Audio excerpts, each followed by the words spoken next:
Hello there, and welcome to an evening in 10 forward. Yeah, I've just read a comment from a good place saying, "Why is your intro so scary?" Well, I put it on the horror intro because it goes very well with the attempted horror from Strange New Worlds. Hello, everybody. Welcome to the 96th installment of an evening in 10 forward. We are getting very, very close to episode 100, and that will probably look like a complete open stream where people could come in and help us celebrate 100 installments. Quite the milestone. It is obviously not a Friday evening. It is indeed a Sunday evening, mainly because, well, I had some things to go and do on Friday. Namely, going to see the new Spider-Man film with my kids, who absolutely loved the film. I thought it was okay. It wasn't anything to absolutely scream home about, but it wasn't too bad. A movie. It was quite enjoyable. Just wish I could see over the gentleman's head that was sat in front of me. Quite a robust individual, we'll put it that way. So. Welcome, everybody. Welcome to the stream, and welcome to Xell and Watch Nerd. I do believe we'll have Gooner in at some point a little later as well. Who's the monkey? That is Watch Nerd. We're not having our cameras on lately, mainly because, well, to be fair, it's an absolute pain in the backside for me to set up every evening and to get the software working, and it does cause a bit of lagging in the stream, so I don't tend to put my camera on anymore. But yes, we are here on a Sunday evening.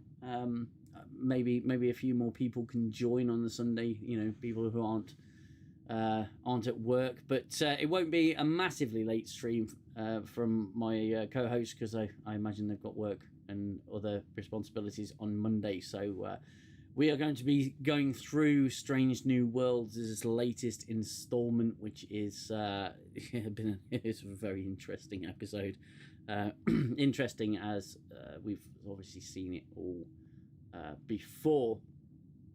Xell, you mentioned that you'd messaged me after you'd watched the episode. And basically saying, "Oh my God, they've done Event Horizon," and I sent you the screenshot of my video, which said exactly the same thing. It seems to be quite the common opinion. I did have some people in the comments going, "No, it's more like Night Terrors from TNG." I'm thinking, did you watch Event Horizon? Because it's essentially the same thing. Right down to that. Is it the security officer or the captain? The way she looks, all veiny and whatnot, and cracked skin and everything like that, looks exactly like Dr. Weir. All she needs to do is start running around naked with loads of cuts all over her body, and that would have just completed it. Like, just asking, "Do you see?" Start speaking Latin down the comms. Maro Botta says, "Hello UKDM. I'll savour the paper craft from earlier. Too early for me in California. Bless you. I know I did that quite early. Sorry, joining late. I got stabbed fully in the stomach, and I was able to crawl 45 minutes and still be alive. Did you get transported back to the Enterprise just in time?" Maro Botta, a big shout out to Maro Botta during my papercraft stream. Actually hit me with $100 super chat, which I was absolutely blown away by. That is tremendous support for the channel, and will no doubt fund more paper crafting. If you haven't already seen my paper crafting streams, I'm trying a new hobby. It's going very well so far. We're getting quite a good, nice little collection of images being put together. So I have place-held an art variation of the UKDM brand on YouTube, another channel. And I shall start making adjustments to that and maybe move the live streams over to there, where Maro Botta, he can save his money, not have to donate it. But that should be quite an interesting one. I won't be doing any new Trek pictures unless it is probably to use up a lot of blue paper for the tiers. from Michael Burnham. Dartboard. Yeah. Let's go for some realism. Where's the water? Watch Nerd, how are you? Not too bad, thanks. Not too bad. Yeah, just winding down from a weekend and got Sunday scaries, I suppose, as many of us might do. But yeah, it was decent in regards to the episode. I don't know. I mean, it was what it was. Wasn't expecting big things. Kind of knew that it was going to be the horror episode. I imagined it would be derivative. It was derivative. So yeah, wasn't especially surprised. And kind of cottoned on to the fact that they were going to do the whole on, Looney and Singh regaining her, augment genes or them reasserting themselves. I think that's going to be an arc this season. They mentioned it last episode. So yeah, no real surprises. No, not really. Any surprise that they were derivative with what they were writing anyway. It seems a lot of the time they just tend to reference other movies or copy paste from other media. I do have some screenshots going on the main sort of screen, but they aren't of the best quality. I did have some trouble with my setup this time around. They looked fine in the review because they were small, so I do apologise for the not so good quality when it comes to the screenshots. Additionally, if you haven't already hit the like button, then please like the stream. Don't forget to subscribe to the channel if you are new here. We will crack on very shortly. One thing I did notice, and it's only by fluke, and I'm not sure whether this is new for anyone or whether you've all picked up on it before, but I certainly didn't, is that the opening credits are not the same as they were before. The opening credits have actually got elements of each episode in the credits. So we see the Enterprise fly past dinosaurs. We see the Enterprise being approached by a very strange vessel. We see the Enterprise in film noir in what I can only describe as a Bioshock kind of very sort of retro scene. So I don't know whether you guys noticed that at all. I usually skip the credits because I think I want to get this over with as soon as possible. But yeah, the credits are sort of hinting at the theme of some of the episodes. Unfortunately, we didn't see any puppets. Or I certainly don't recall seeing any puppets. But I don't know whether you guys noticed that. That was something I picked up on today. I tweaked it a little bit when I watched the episode. I didn't notice it with the first episode because, as you said, I usually use that time to go and make a cuppa. Yeah. But I sort of sat through and I was like, oh, there's the dinosaurs, and then I was like, oh, they've changed the opening credits. Things look different. But I just didn't think it was necessarily related to episodes for this season. I just thought, oh, they've revamped it for the fourth season a little bit and things. So that's kind of interesting. Yeah, it was something that I wasn't aware of. I did attempted a quick rewatch before starting the show, and I couldn't sit through the entire thing. But I thought, you know what, I'm going to watch the opening credits just to see what, just to sort of experience it, I suppose. And yeah, I just noticed that obviously Watch Nerd just said that there is a sort of monochrome episode coming, probably another ridiculous fake holodeck episode or something along those lines. But yeah, there is a proper scene where it's flying over a very noir. I don't know what you'd call it. It's almost sort of 60s era. Would you go? It's all I can say is Bioshock. It's that sort of theme. So a good place makes a good point. They use gore to justify that they're edgy, but still fail spectacularly. It has to be a new record on incompetence. Yeah. So this episode really is very New Trek because it is full of body horror, trying to be Event Horizon.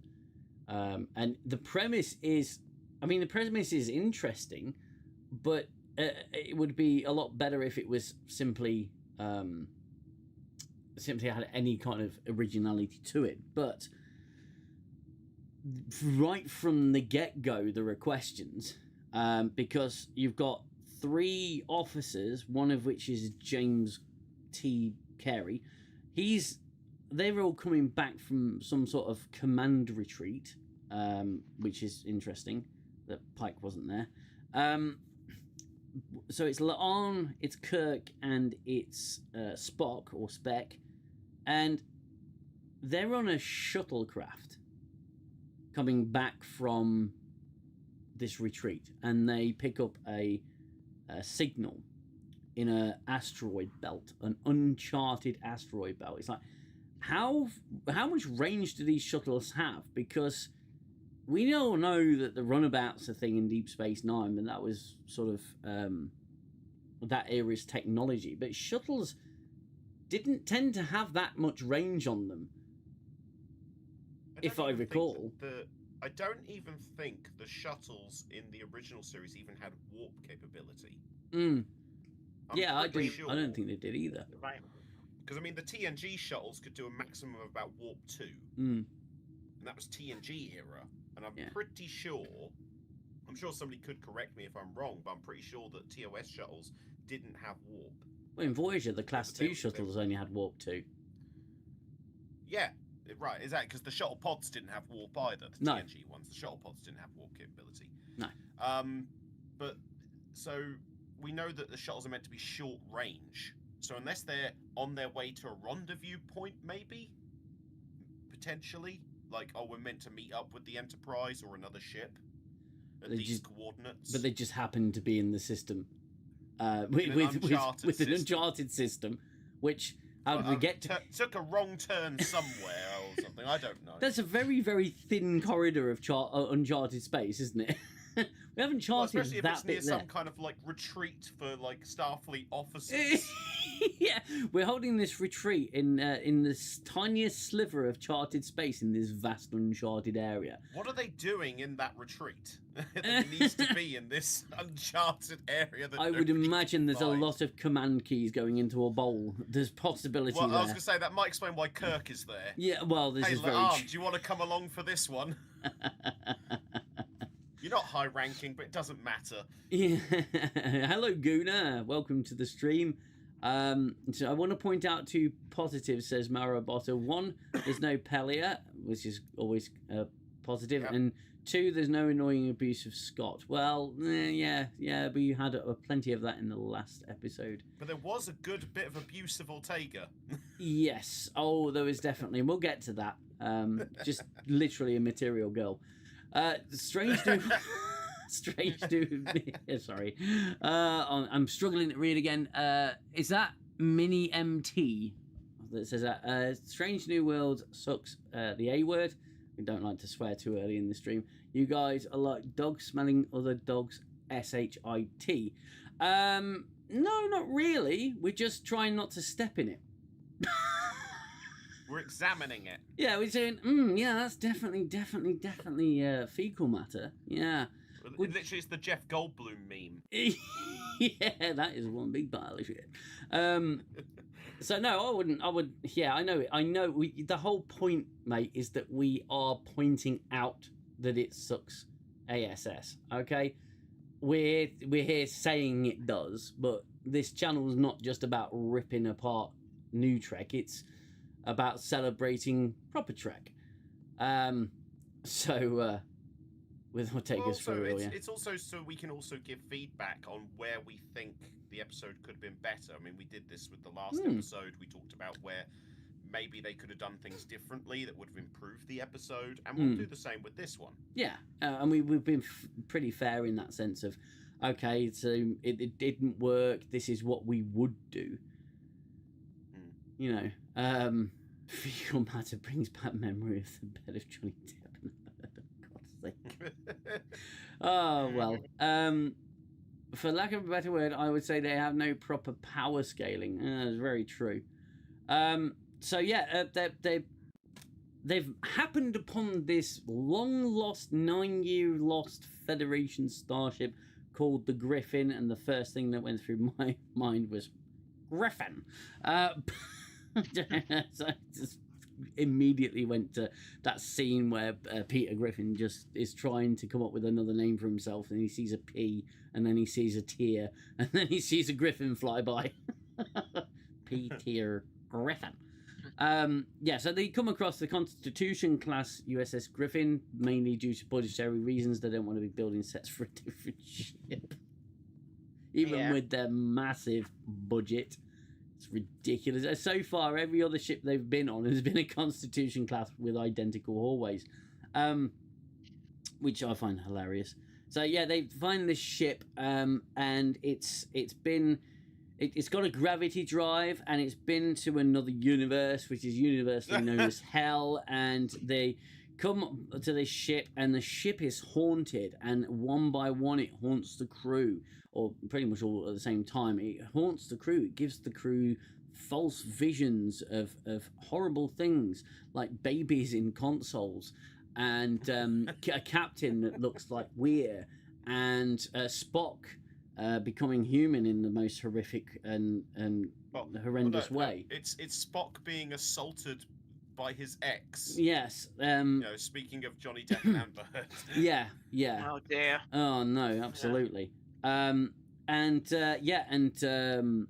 La'an being haunted by another security officer that didn't agree with the captain, and so begins a series of horrific imagery, like Sam Kirk taking, funny enough, a fecal matter evacuation out of the view screen. That was literally the alien resurrection death It was scene. exactly the same. Yeah. It was, except it wasn't. There was lots of homages. There was a lot of homages. I was like, I know that death scene. I've seen that before. Essentially, what I'm trying to say is the Event Horizon. But we don't know what happened to the ship. We don't know why it happened to the ship. And we have no resolution by the end of the episode, other than it's going off to Starfleet's Mulder and Scully team to be analysed, while the ghost is still aboard the ship, and there's no real resolution. And nothing really happens other than a bit of boo-boo scary stuff, which is grotesque body horror for the likes of Star Trek, which we've covered many times before. I found this episode so frustrating. Mm-hmm. It infuriated me.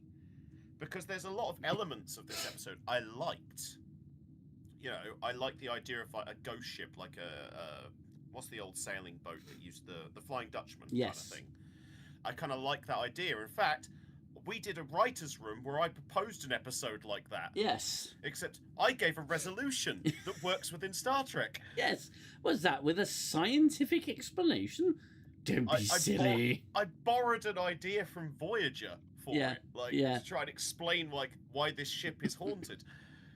This episode just infuriated me. The gore and body horror was just unnecessary. Yeah.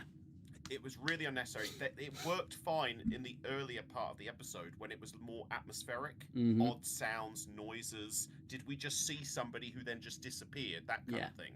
Yeah. I don't want to see Pike chopping his own fingers off. No. For a souffle, or Spock being mutilated. Yeah. With a pair of scissors. It's like they're overcompensating with that.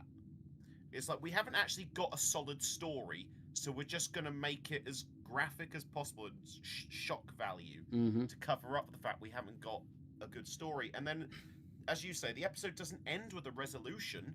It's like, right, we've done our bit. We're now going to palm this off to Captain Derek Akora. Yeah. In section 12. He's literally on the bridge saying, "Talk to me, Sam." Yeah. He's not on the bridge anymore, mate. In fact, he's spread across the asteroid field. It's awesome. We just had to scrape him off with the windshield wipers. It's just so funny. Just a shuttlecraft going by. What was that? Did we hit something? What was that? I don't know. I don't know, mate. It appears to be frozen bowels. That looks like an intestine, that does. Yeah. So, the ship's sent off to Division 12, which is the Mulder and Scully department. It's the X-Files department. where analysts go and analyze stuff and be analytical and all of that stuff. It's there's just very little going on there. Now, there's always the possibility that they come up with an episode, or we have an episode that follows on from this one in the fact that the ship goes back to Starfleet and all of Starfleet goes to hell. I don't know. There could be a... It already has gone to hell. Yeah.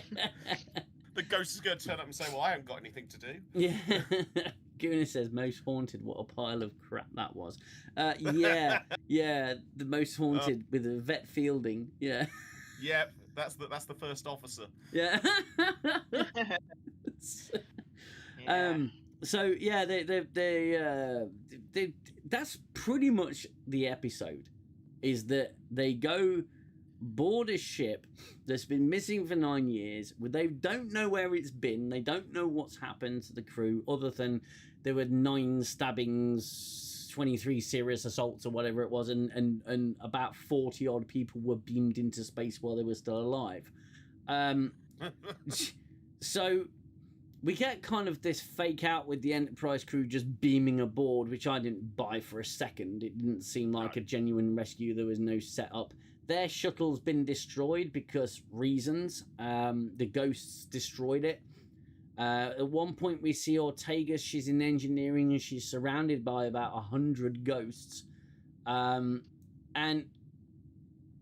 there's no scientific explanation as to why they're there, whether or not... Again, if they'd have said they're just disembodied, or they're after images, or they're fractures, or anything, but no, nothing. Well, if it was me, I would have done it more that it was more like a contagion. Yes. Ship that was causing these hallucinations, these psychosis to happen. So what happened to the old crew? Well, they basically all, like,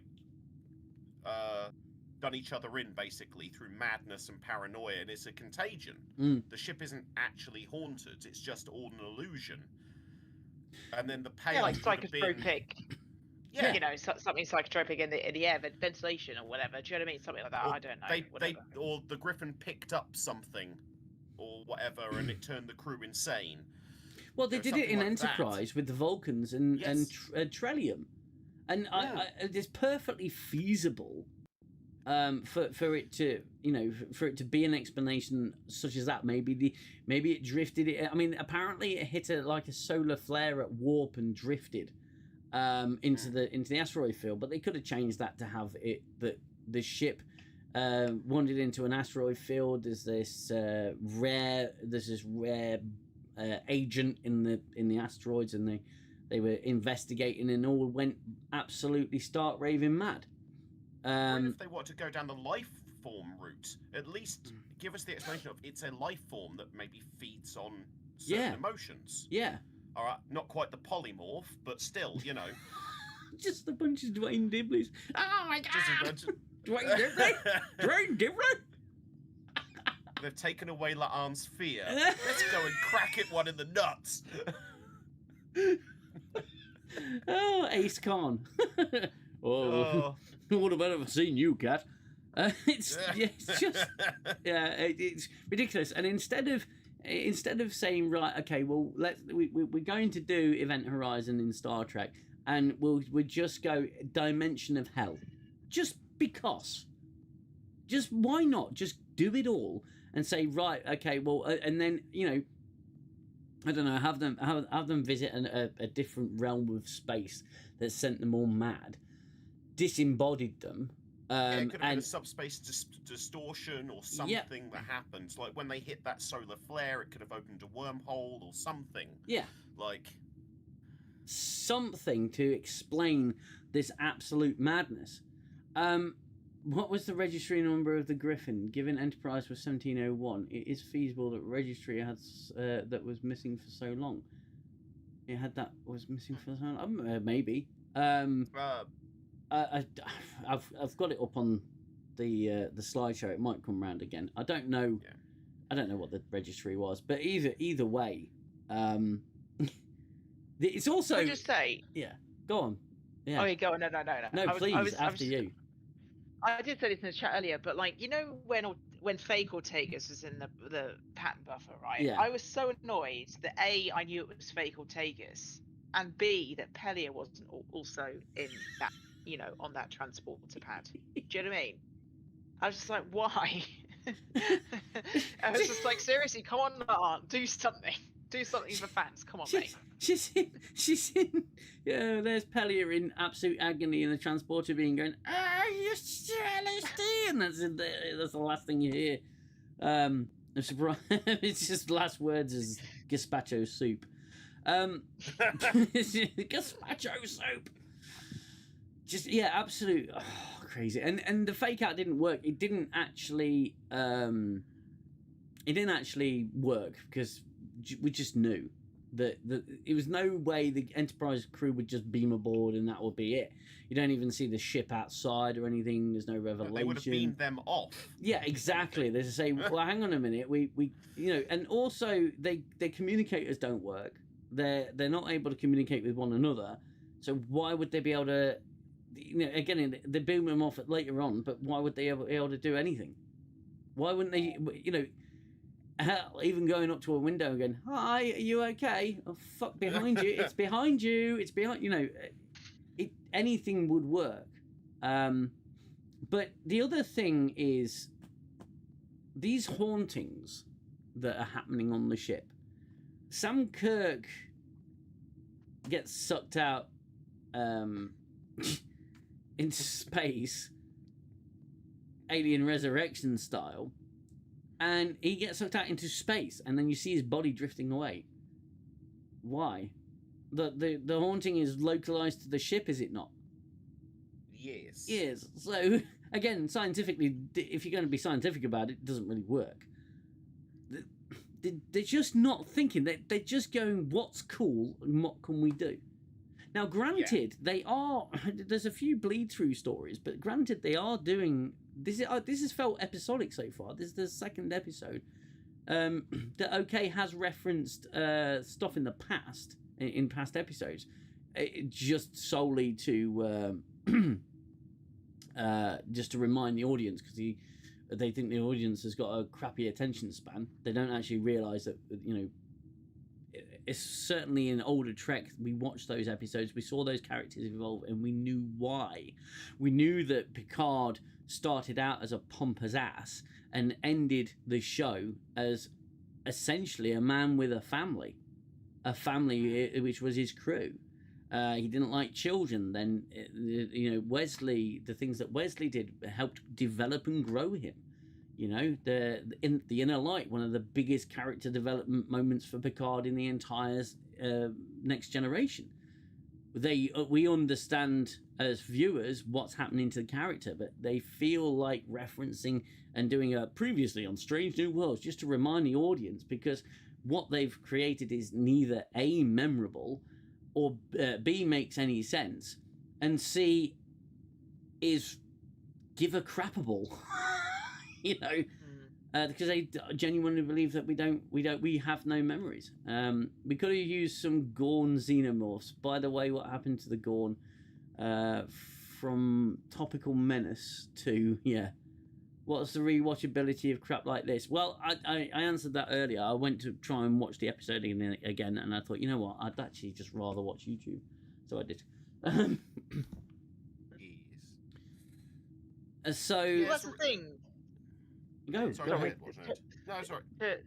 To Maro's point, like, I've never rewatched an episode of Strange New Worlds because it is so superficial that this season, as I say, there's only been 2 episodes, as we well know. Yes, it's been watchable. I can sit through these episodes; they're okay. Yeah. But any kind of introspection, any kind of like drilling down into them, and they just kind of fall apart. You know, as we said, there's no explanation as to why the Griffin's like this. What the time period was, even that the old crew just kind of killed each other. It's all very vague. It's all like shoulder shrug, Division 12 will sort it. It's just it's pretty pathetic. So whatever. This is why I felt frustrating, because there was elements of this episode I really liked and thought, God, this could be so good, but it's just bad. Mm. And there's because there's no resolution, because there's nothing. You didn't even have to have the Enterprise turn up literally until the very last 10 minutes of the episode. Yeah. And you could have just had the focus purely on them surviving. Mm-hmm. And it just the whole thing with T'Pring as well. Yeah, I mean, that didn't make a lot of sense to me. It didn't make a lick of sense. I mean, obviously she's a hallucination, or she's a phantom, or a ghost, or an apparition, or a spectral shift, or whatever. Doesn't matter because they don't explain it. They just leave us to figure out, all the intelligent stuff for them, wankers.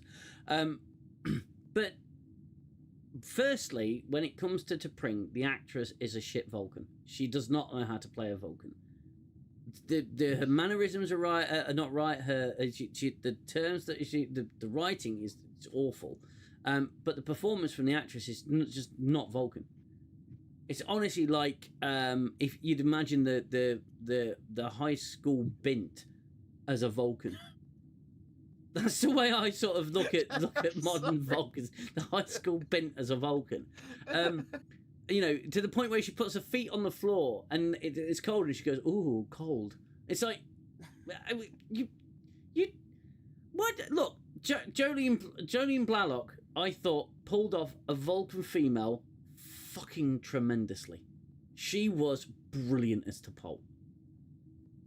T'Pol was amazing. I love T'Pol as a character because when she was calm, she was collected. Yeah, okay, when she got the Trillium poisoning and when she had them after the mind meld, there was still range. She was still able to cover so much range. The Vulcans in New Trek aren't Vulcans. They're humans in Vulcan makeup. It's ridiculous. Well, yeah. T'Pol was so good that when she did have those moments, like with the Trillium or have you, it was genuinely a shock factor. Yeah, it was. It was a shock to the system. And you knew something was not right. Yeah. Because it's like, oh God, T'Pol's not acting herself. This is not right. Well, even Archie says, you and I have had our share of disagreements, but you've never taken it out on my desk. Yeah.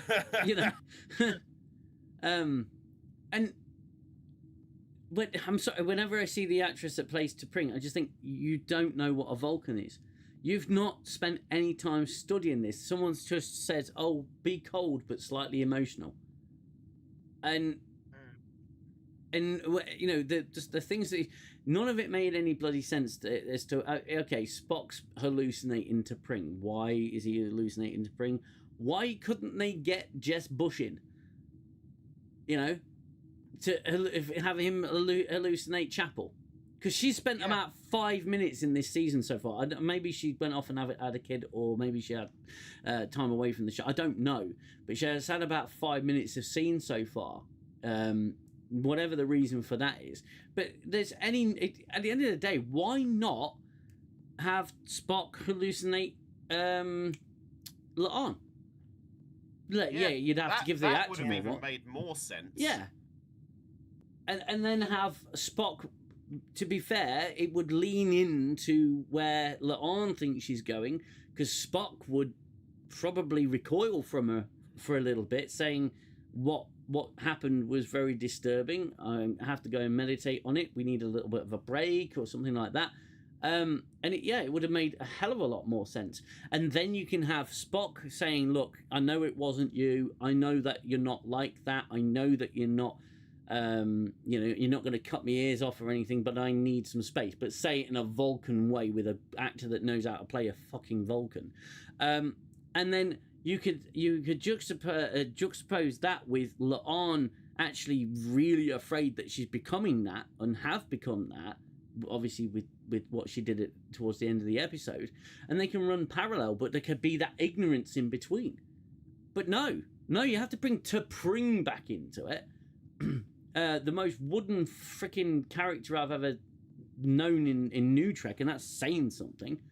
And have her going, what? It's when she said, when Spock says, "Oh, you're on the fucking Griffin," and she goes, "What am I doing on a starship that's been lost for 9 years?" And it's such bad so writing. Weird, isn't it? Yes, such bad writing. Didn't they break up? I mean, I honestly don't care enough about Strange New Worlds to really keep track of these things. No. Beck and T'Pring break up a while ago in Yeah. Strange New Worlds universe? Because there was Chapel first. It was his after, kind of relationship after T'Pring, and then La'an. Yeah. So it's like, what? Like, why Spock do is getting subconscious even around. do that? He Let's is. be honest, he's getting around. Spock is the new I don't Kirk. like what they're doing that's here. not okay. Yeah, it makes Spock the new Kirk. Basically, I mean, he's basically an amalgamation of Riker and Kirk at this point. Yeah. It's Spec. That's why I call him Spec. Well, I can't say the term I use for him.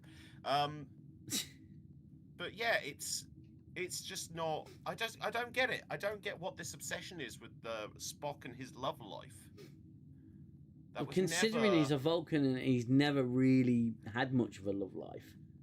Outside of the famous TOS episode where him and Kirk had to kind of fight and what having to do that Vulcan ritual. Yeah. Outside that, really, there was nothing about sort of like Spock or his love life. He was an officer. That was it. He was the science officer and the first officer, and that was it. Like, that was never a focus yet. They seem obsessed with this idea of like shipping him.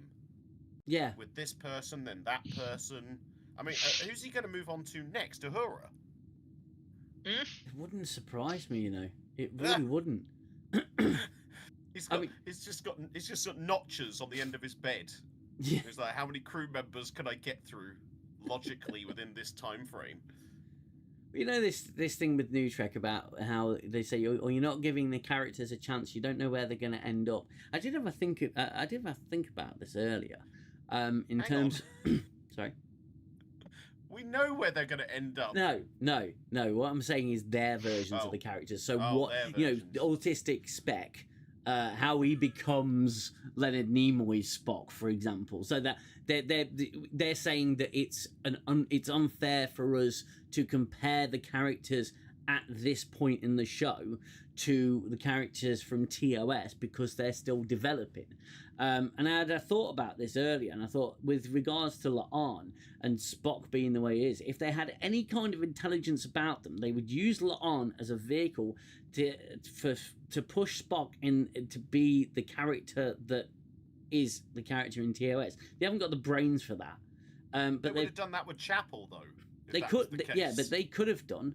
But again, with La'an, I'm just thinking in terms of with La'an becoming Khan, and like a version of Khan, it would make sense for them to do that, to give Spock a little bit of character growth. But you can't. The thing is, you can't grow stuff from a pile of fecal matter that's got no substance to it. No, I agree with you. I just don't. I just think they didn't need to do it. That's the thing. No. They don't need to do this. Spock's character development should be, at this stage in his life, is balancing his human and Vulcan side. Yeah. That internal conflict should be where the growth is. Yeah. His relationship in terms, and I mean platonic relationships with the crew and the various humans and that around him. Because while he is half human and he's been around humans, this should be a part of his character development should be internal, not external. Yeah. But they're going in a totally different direction, which is more superficial. Mm. But then, we're discussing something where we'd need actual capable writers who know Star Trek and know the characters. That's right. We don't have that. Capable writers, period, would be nice. I mean, I'll be honest with you, my general thing with the La'an thing they're trying to set up is last season we had Buffy, this season we've got Faith. Yeah. Yeah, that's kind of how I feel it's going. Yeah. That's kind of how the vibe I'm getting. Maybe I'm wrong. You notice as well when La'an was going on a murderous rampage, she's just so matter of fact and casual about it. She's going on a murderous rampage. She only really cut Uhura, who then ran away. I found that quite interesting. She only cut her on the arm and then she ran away. I got more excited about what she was doing to Ortega. Yeah, I'm using that as an example though. Ortega's got sort of tortured inside a transporter. I thought my prediction last week of like if we praise Ortega, they'll kill her off. Oh, they were listening. Sam Kirk gets ejected out of the ship. Friggin' number one disembowels herself. Pike chops himself up, and oddly passes out from it, or the spectral Pike did. I love the fact that they got him cutting himself up, literally putting himself on the menu. It's like, he's back in the kitchen, baby. He even makes a joke about he's the ship's cook as well. Yeah. It's like they were aware that we're taking the piss. I think they're trolling. I honestly think they're just trolling. This is an episode as well. I think was a missed opportunity to have Mbenga. Mario Potter's just. Are you tuned in? Are you tuned in? Because Mario Potter's just put UKDM. I predict with all this gore and murders that there's an episode where Mbenga gets mad for stealing his favourite act. Oh my god! Those are lucky numbers. You've got to get those numbers up. I'd imagine Mbenga would feel really at home on the Griffin. Yeah, he's not been in the episodes at all. It's a bit like Chapel. Chapel and Mbenga have only had a couple of minutes this season. I think that's because Mbenga went off to make movies. He was in the Ungentlemanly one, Alan Richardson one. He was in that, and that was made around the same time that this was, I believe. Don't quote me on that, but I thought it was interesting. He was playing a very similar character as well in that movie. Yes, he was. Funny enough, I'm a doctor. But in canon, he's just in his quarters sharpening his scalpels. Yes, I have a collection of weapons from many, many different worlds. Victims. It's just he's the predator. He's like the predator. Yeah, I was about to say that. He opens up. There's a secret compartment in his quarters that just opens up, and there's just skulls. Is that a xenomorph skull? Like Richard Wilkins with his secret cabinet in Buffy. Yeah, exactly. He keeps the scotch next to the skulls. Actually, don't mind Sam Kirk, one of the more believable characters at a stretch. I mean, to be fair, he's not bad. I think he's just there to be there. Like after the crew of Discovery, he's just there for them to bounce off of. Gooner, if you want to join the stream, you're more than welcome. You can pop in, it absolutely fine. But yeah. Oh, Mbenga. Can you imagine Mbenga on that ship, though, and the things that he would be haunted by? Well, I can imagine that he'd be doing the haunting. Well, yeah, he'd probably see the apparitions and just go, "I remember you. Yes. I killed you." Well, to be fair, he could have been Lawrence Fishburne's character, couldn't he? You killed me. You killed me. It's not possible. I killed you. I know you did. That's why I'm here. It was good times, wasn't it? Or the Klingon ambassador going, "How could you?" Well, I did it like this. It was quite easy, actually. Thanks, DM. We'll join in a bit. Yeah, more than welcome, Gooner. Why did James T. Kerry need to be in this episode? Again, he's just trying to put Kirk in wherever they can. Because they're still trying to push that whole Star Trek Year 1 idea, aren't they? Yeah, essentially, I would say that's pretty accurate. Yeah. Although, I mean, this was filmed in 2024, wasn't it? This season, and so that was still probably a possibility. Now, obviously, as far as I know, this is obviously not confirmed, but Kurtzman's contract's run out, I believe. Yeah, I think it runs out. Yeah, it runs out end of August, I think. So yeah, they're trying to exit him. So I understand why they did it at the time. Obviously, trying to shoehorn Year 1 in, but I think now, obviously, it's not going to happen. No. Did anyone else roll their eyes at the Star Trek 3 prediction? Star Trek 3 prediction. Oh, yes. David. Oh, he'll die full of his own blood. Yeah, I was like, oh, that's great. Yeah, very on the nose. Very on the nose, that, wasn't it? Yeah. I literally rolled my eyes. I was like, oh, for God's sake. I rolled my eyes. To be fair, when I watched it, I rolled my eyes that they even referenced it. But I did sort of take a step back and think, no, you know what? Actually, I guess that they would. Hello, boy. Hello. My son's just come home, bless him. Oh. Aw. Is he in one piece? No. Well, yeah, he's healing. He's all right. He's healing. We've got the duct tape. We've got the balsa wood. I'll be honest with you. We were thinking of making him a bubble boy. In all honesty, just wrapping him up in bubble wrap. But no. The whole David thing. Fair enough. You know, I suppose it's nice that they stuck it in there, but it was a little bit on the nose. I completely agree. It was really funny as well that him being in a control panel. It's literally in the wall in a control panel. Baby's day out. Baby's day out, yeah. And it's just like Jim Kirk's looking at it. Hang on a minute. Here's the thing. Typical horror tropes, yeah, and typical bad writing is to have your character see a baby's arm on an abandoned ship, a baby's arm coming out of a console, and then thinking, I'm going to stick my hands in that.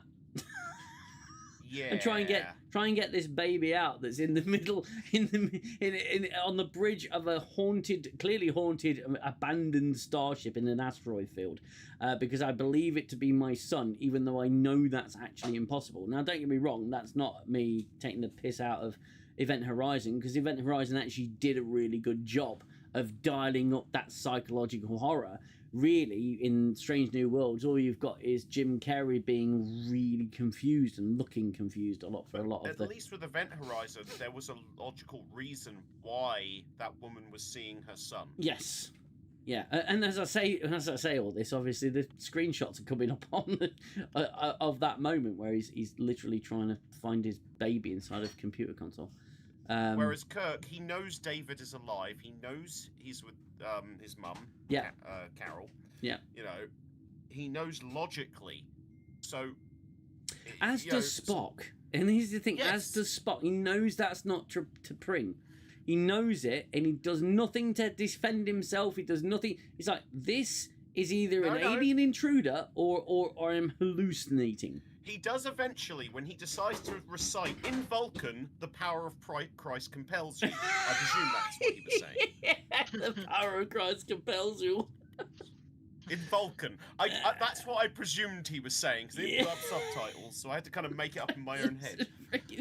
To bring pukes up green bile and spins her head around for 180 degrees.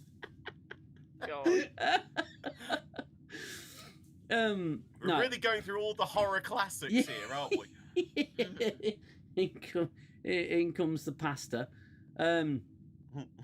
Oh, one moment, guys. Your water's empty. Thank you. Yeah, all right, mate. Yeah, all right. Well, Your mother does Ponfar in hell. Bonfire in hell. Oh, yeah. What, cook socks, isn't it? It's cook socks. Wash socks. Yeah, wash socks Washing in hell. socks. No, absolutely ridiculous. It was a very poor attempt.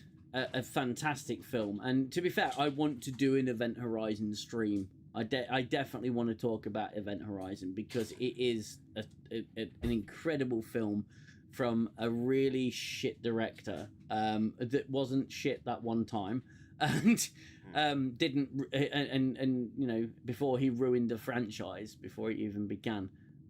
Fantastic film, and Strange New Worlds doing a rip off of it, I think is just insulting. It's not even funny. It's just insulting. No, I just was infuriated. I was just infuriated and frustrated with it. And then I say, no, the payoff at the end was, we're just going to palm this off to somebody else to deal with. Yeah. Like, so there's no investigation. There's nothing of the crew. Like, if this was a TNG episode, all right, it wouldn't have the gore, but the crew would be trying to work out a solution. Why is this happening? Can we escape? Do we have an answer? We might have to blow up the ship at the end. Yeah, like the Yosemite. Yes. Just exactly. blow it up at the end and just be right. Okay, clearly something crap has happened there. there's no one left alive over there. We nearly died over there. Let's make sure this ship's never found. Yeah. Let's Instead, just they're just like, destroy let's it. tow it. Yeah, let's tow it back to Division Star. 12. Let's tow it home. You know, let's take it back to Earth where everyone can enjoy it. It's like that moment in Scary Movie, isn't it? Yeah, news just in. It was a videotape that when you watch it, you've got 7 days to live before someone comes and kills you. And just in case, here it is now. It's like, what? You're just going... a good place. Event Horizon is bad? No, mate. No, Event Horizon is great. No, it's Event just Horizon's a classic. the director was brilliant when directing that. It was a great film. He just ruined the Resident Evil franchise for me for all eternity. In terms of movies, it's a shame we never got the full cut of Event Horizon. It is such a shame. The missing footage was like accidentally destroyed, if I remember correctly. It was kept in a salt like mine. A cave. Yeah, it was a salt mine. I'm sorry, Yeah. but let's just store this film in a salt mine. Not the smartest plan. It's about as smart as the crew of the Strange New World. Turn it into a holiday resort, a great surely experience. The haunted ship. Yay! Yeah, utterly ridiculous.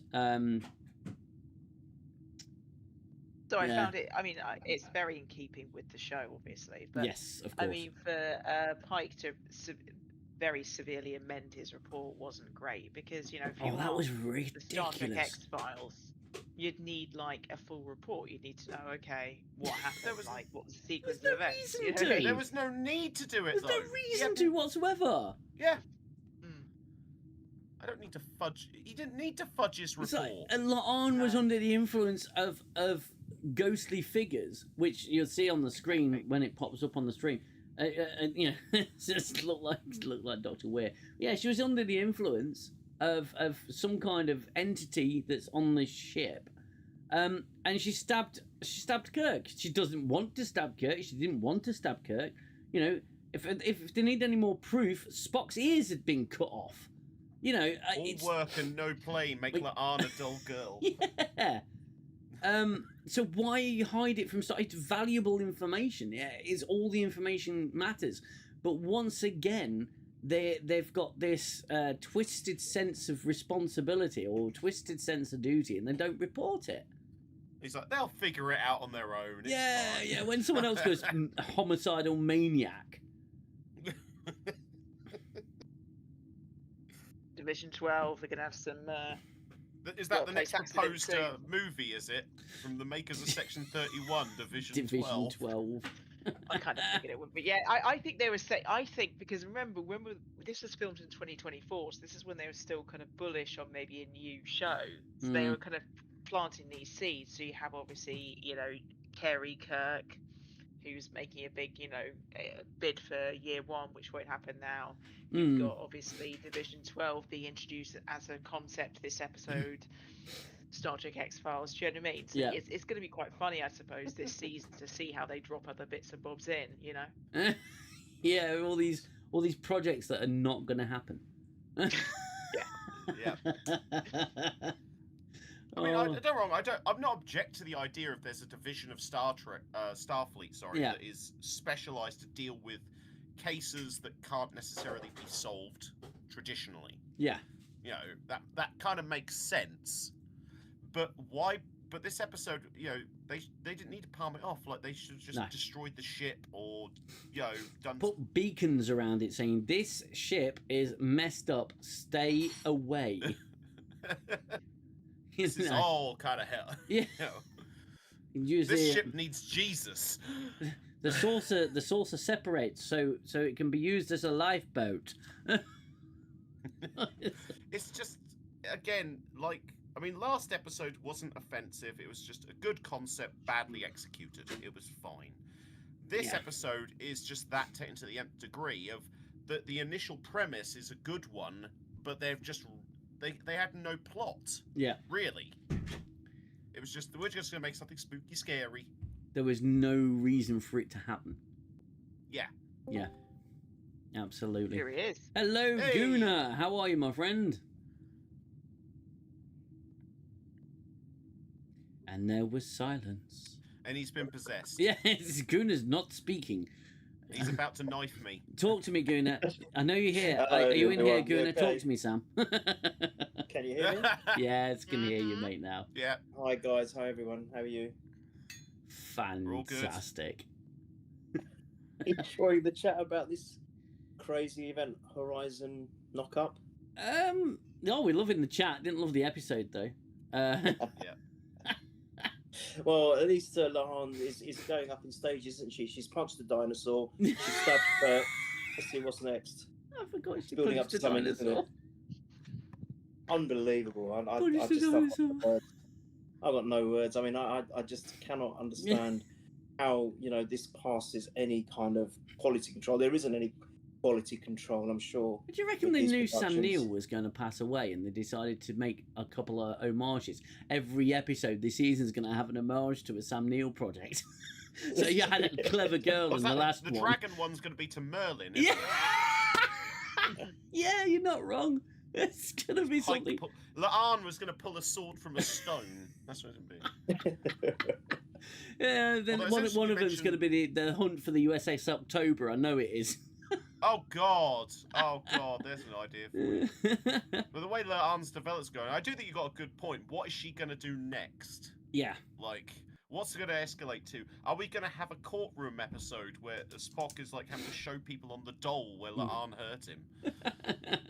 Like, Oh how my far god. are they going to push this? Yeah. I wonder if it's. I wonder if it will be the theme for season 5, Lahan against Mbenga. I wonder. the Battle of the Ages. They'll knock off the Predator, won't they? The first Predator when he was just Arnold and the Predator. Yeah, that's No, no. right. No, they'll rip off Empok Nor, Oh yeah, yeah. where it's going to be down to La'an or Mbenga. Jesus. It's unreal, isn't it? I just the ending was unbelievable. Where, like, I think Zoe, you were just saying, I think before while I was joining, there is no culpability. The report is twisted, so she gets away with stabbing a senior officer, and it's like just brushed under the carpet. There's no repercussions from that. They're letting this potentially extremely hazardous ship be examined when there's just no warnings in place. There's no explanation for anything. And like you said, there were some next gen episodes which left it a little bit of a mystery at the end, but there was always some kind of at least an explanation for the viewer to think about. This was like, oh, the Enterprise just saves them, turns up, saves them, and then says, yeah, don't worry about it. Don't worry about the report. We'll just tell them it's this, and let this division deal with it, and yeah, sod off, and that's it. And like, I think there was 2 or 3 next gen episodes that I can remember, and maybe some others in other franchises where, again, your suggestion, put warning buoys around it. Mm-hmm. I'm sure there was a couple of next gen episodes I remember. I think where the Skin of Evil was, didn't they do that? They put buoys around it and said, yeah, don't go anywhere near this planet. Don't go to this planet. Yeah, exactly. So why couldn't they just do that? Why is it made out that, because I think probably they want to carry this story on, maybe, because they don't have anything else, no ideas anyway.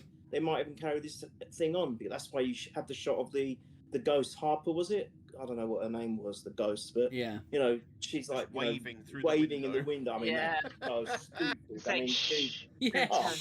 oh yeah, shush, that's it. I'm still here. Don't tell anyone. He's behind you. Come play with me. Come play with us, Danny. I'm surprised we didn't have one of those creepy children's rhymes playing in the background when she did that. Yeah. Oh my god.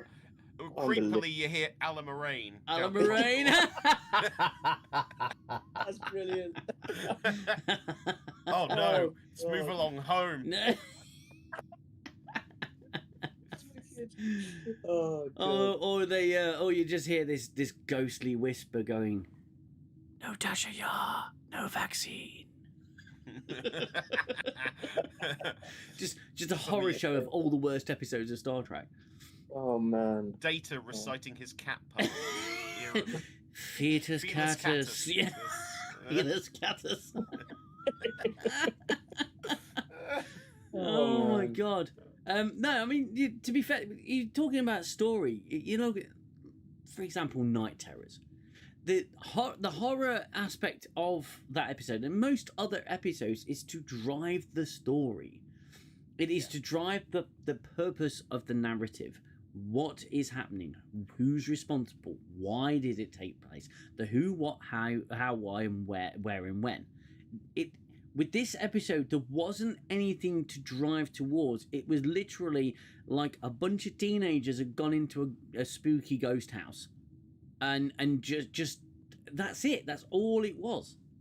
And there was no explanation as to the lore of the house. Even in good horror movies, jump scare movies, haunted house movies, there's an explanation of why it's happening. Not necessarily the science behind it or the mystics behind it, but there's always a tangible reason as to why something's occurring. This ghost is not. This ghost hasn't moved on because they were angry about this or that. But there's nothing here. Supernatural. Supernatural exactly. Did that really well. They did it almost every episode. It was he's not moved on because he hated this person or that person or the reason he's still here is because there's a lock of hair and an amulet somewhere. But what about that episode where the girl doesn't know she's dead? There's that supernatural episode. Yes. That was Molly. Really liked. Yeah, brilliant. She doesn't know one. she's dead. Yeah, the whole time. she actually been reliving this same night. Yeah, she haunts the same bit of road because she's reliving the accident every night. Oh, I get goosebumps talking about it. It's great writing, right? From the now absolutely deranged Eric Kripke, which I can't actually fathom what's happened there. But it's really good writing, and you have the backstory, you have the lore, and it's all revealed through the mystery of the episode. And now we have what? It just happens. Hello, the Trek reviewer. How are you? I get a little wave in the chat. Don't forget everyone to hit that like button on the stream. We actually lost a like earlier. I am fairly certain I said something to offend somebody. But yes, don't forget to hit the like button and subscribe to the channel if you are new here. Please go ahead. Star Trek is not incapable, as we've seen, of doing suspense, thriller, or horror episodes. I remember two that come to mind just at the moment. Schisms was done very well. I thought that was amazing. And even Frame of Mind, which wasn't a horror per se, but it was Riker was his mind was completely psychologically messed up being in that place. And to try and the way they did that and the way it was acted and the actors portrayed it, I thought was done very well, especially from Jonathan Frakes. He played that part so well. And yet, you get this one episode where it's focused on this, and it's done so badly because, like you're saying, there's no rhyme or reason. There's no understanding as to why it's happened. We don't even get an explanation of actually what happened to the Griffin crew. We just have to accept that it is the way it is. Yeah, and that's it. It's just so stupid. Well, even in Event Horizon, you've got Lawrence Fishburne's character is saying to Weir, what is wrong with this ship? And Weir's going, oh, look, I don't know where it's been, I don't know what's happened, and it's revealed throughout the movie where the Event Horizon's been, what happened. It's explained in the first 5 fucking minutes of the movie, where he's explaining to the crew just how the gravity drive works. It folds space and the whole pencil through the piece of paper that is explained everywhere. But then you can start to understand, well, maybe the ship went somewhere first. Maybe the gravity drive opens up a doorway to somewhere else. That's the beauty of the film. It starts to reveal these things throughout the narrative. But this episode doesn't. It just goes, boo, scary. Ooh. We're going to play on your fears. Boogaloo. And there's nothing. Even if they're doing something stupid like one of the crew found an artifact similar to the Pandora's box or something, and it's some kind of explanation, but absolutely nothing. We're no wiser. The Cenobite puzzle box. Yeah. Well, even that I would have taken. I would say a hallucinogen would have been, like the Watch Nerd suggested, a hallucinogen. Someone brought something on board, like hell, even a spore or something that drove the crew insane. Because then there could still be remnants of it, like Yeah. 9 years on. in Do you the know what I air mean? in the air Yeah. system, absolutely, and it could be affecting them in the same way. And now there's a scientific answer for your science fiction show. You absolute exactly. mongoloids! What are you doing? You're writing for a show that's having millions and millions spent on it, and you can't even write a basic freaking story. I'm not a writer. I try not to write because I can't do it. I know I can't do it. That doesn't mean I don't see good writing or no good writing when I see it, and no bad writing when I don't. The simple fact of the matter is, this episode had nothing going for it whatsoever, other than like before, a reasonably good setup with no payoff whatsoever. Yeah. Hello, Stephen Bromby. Welcome to the stream. Thank you for joining my papercraft stream earlier. Yourself as well, Gooner and Watch Nerd. It's nice to have people there. I am planning to try and do one tomorrow, but Mrs. Dangerman, she is wanting the day to herself at some point, somewhere in the house. So I don't know where I'll be, but I will try and do one tomorrow. But yeah, absolutely baffling episode of streaming, because it's not television, it's just streaming. It is just infuriating because there's so much good they could have done with this concept. They really, because the first sort of part of the episode where it's atmospheric and things that you think you see but you don't, and then they see that one crew member who disappears. Yeah, like, the whole premise is brilliant. It engages you, and I was even like, oh, okay, I'm liking this so far. Yeah, and it's just, it just annoys me because, I mean, you brought up like Night Terrors and that. Night Terrors, probably not one of the better TNG episodes, but still really good. Yeah. Really good, sets the atmosphere, really builds something. I'm not going to lie, I do laugh though every time Beverly says, maybe I'm not wrong, maybe it's the universe that's wrong. That does make me laugh. Yeah, yeah, remember like, me. God damn it, Beverly. If there's nothing wrong with me, there must be something wrong with the universe. That's the principal Skinner thing, isn't it? Is there something wrong with me? No, it must be the rest of the universe. Universe, yeah. That's why I always get a giggle out of it. But, Night Terror still really does set some good stuff. And I was also thinking of the episode Genesis. Yes, Genesis was a great episode. So good, so amazing. I don't know why Barclay becomes a spider, but that's a whole nother thing. But handled so well. I think he became a spider because he accidentally got bitten by a Brian spider at the end of Realm of Fear. and the DNA stuck in there, and he literally became Spider-Man. That's what I'm going with. But I love what they show, like a prehistoric Klingon. Oh my god, that was cool. That's horrifying. It spits acid and has a solid exoskeleton. My son, blades on its arms. My son was watching that. We watched it a few weeks back, and my son watched it, and he goes, "Okay, who is that? Who is that?" When he's really angry, I says, "Who do you think it is?" He said, "I don't know. I can't see it." And then it shows it. He goes, "Holy fuck, is that Worf?" And I went, "Yes, that's a prehistoric thing." He went absolutely bonkers over it. He said, "That's brilliant." How terrifying is that, though? And that makes you realise the Klingons are actually not so bad these days. Yeah, the Klingons are quite tame. Chill. They're quite tribble, like in comparison to whatever the hell that thing is. Yeah, it's just like, what would you take, a current day Klingon or an old Klingon if you're into the woods? I wonder if a tribble would have worked against it. That would have been interesting. Yeah. A tribble. A prehistoric tribble. They actually eat flesh. Yeah. Maybe that's where the what do they call them? The attack tribble comes from. Yeah. It's the attack tribble. But Genesis again, great episode, was quite scary, quite eerie. You had that little bit of like an alien vibe at times, particularly where Worf was concerned. Yeah.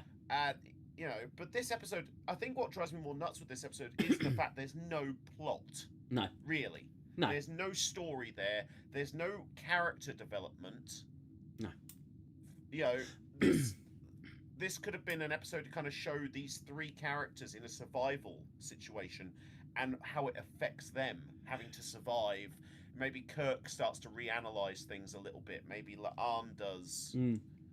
You know, all right, Spock probably doesn't, but you know, we'll see what happens. But it's very, very infuriating because I was looking at going, and that's why I referenced our Odyssey writers' room, because I'm like, I literally came up with a similar concept, and it was a better idea. Yeah. With a better payoff. I really It should doesn't put a even have supercut of payoff. that together. Yeah, It's just take a long time to do. it's fine. Yeah, and it just annoys me. This season is, I mean, last season was insulting. Yeah. This season is just annoying and infuriating so far. Yeah, Because you can see the potential. You can literally see the potential of these first 2 episodes. Yeah. And they blow it. Big time. Yeah, I mean, it's more watchable than season 3, but I mean, that's a low bar. A low bar. It's a low bar. Because, as I say, I couldn't watch season 3 at all in one. Like, each episode would take me hours to watch because it was that bad. Like, I'd have to break off and do other things. So I suppose they kind of made it more watchable, at least you can say. If I'm going to look for a positive thing to say, it's more watchable.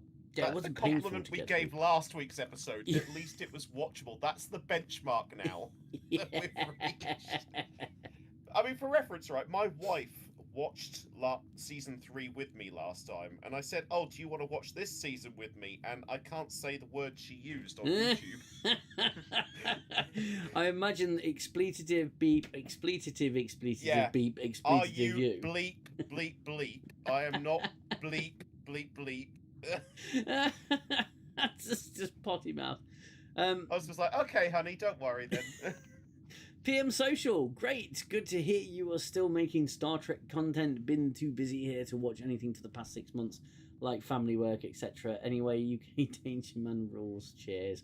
My friend, that's very, very kind words. I don't feel that I do, but thank you very much for that anyway. That's great to have you back. Yes, we are still making Star Trek content. I'm still doing reviews. I'm doing paper crafting, which I think I'm going to take to a new channel. But as well, Star Trek themed paper craft. It's going quite well, actually. I'm quite enjoying it.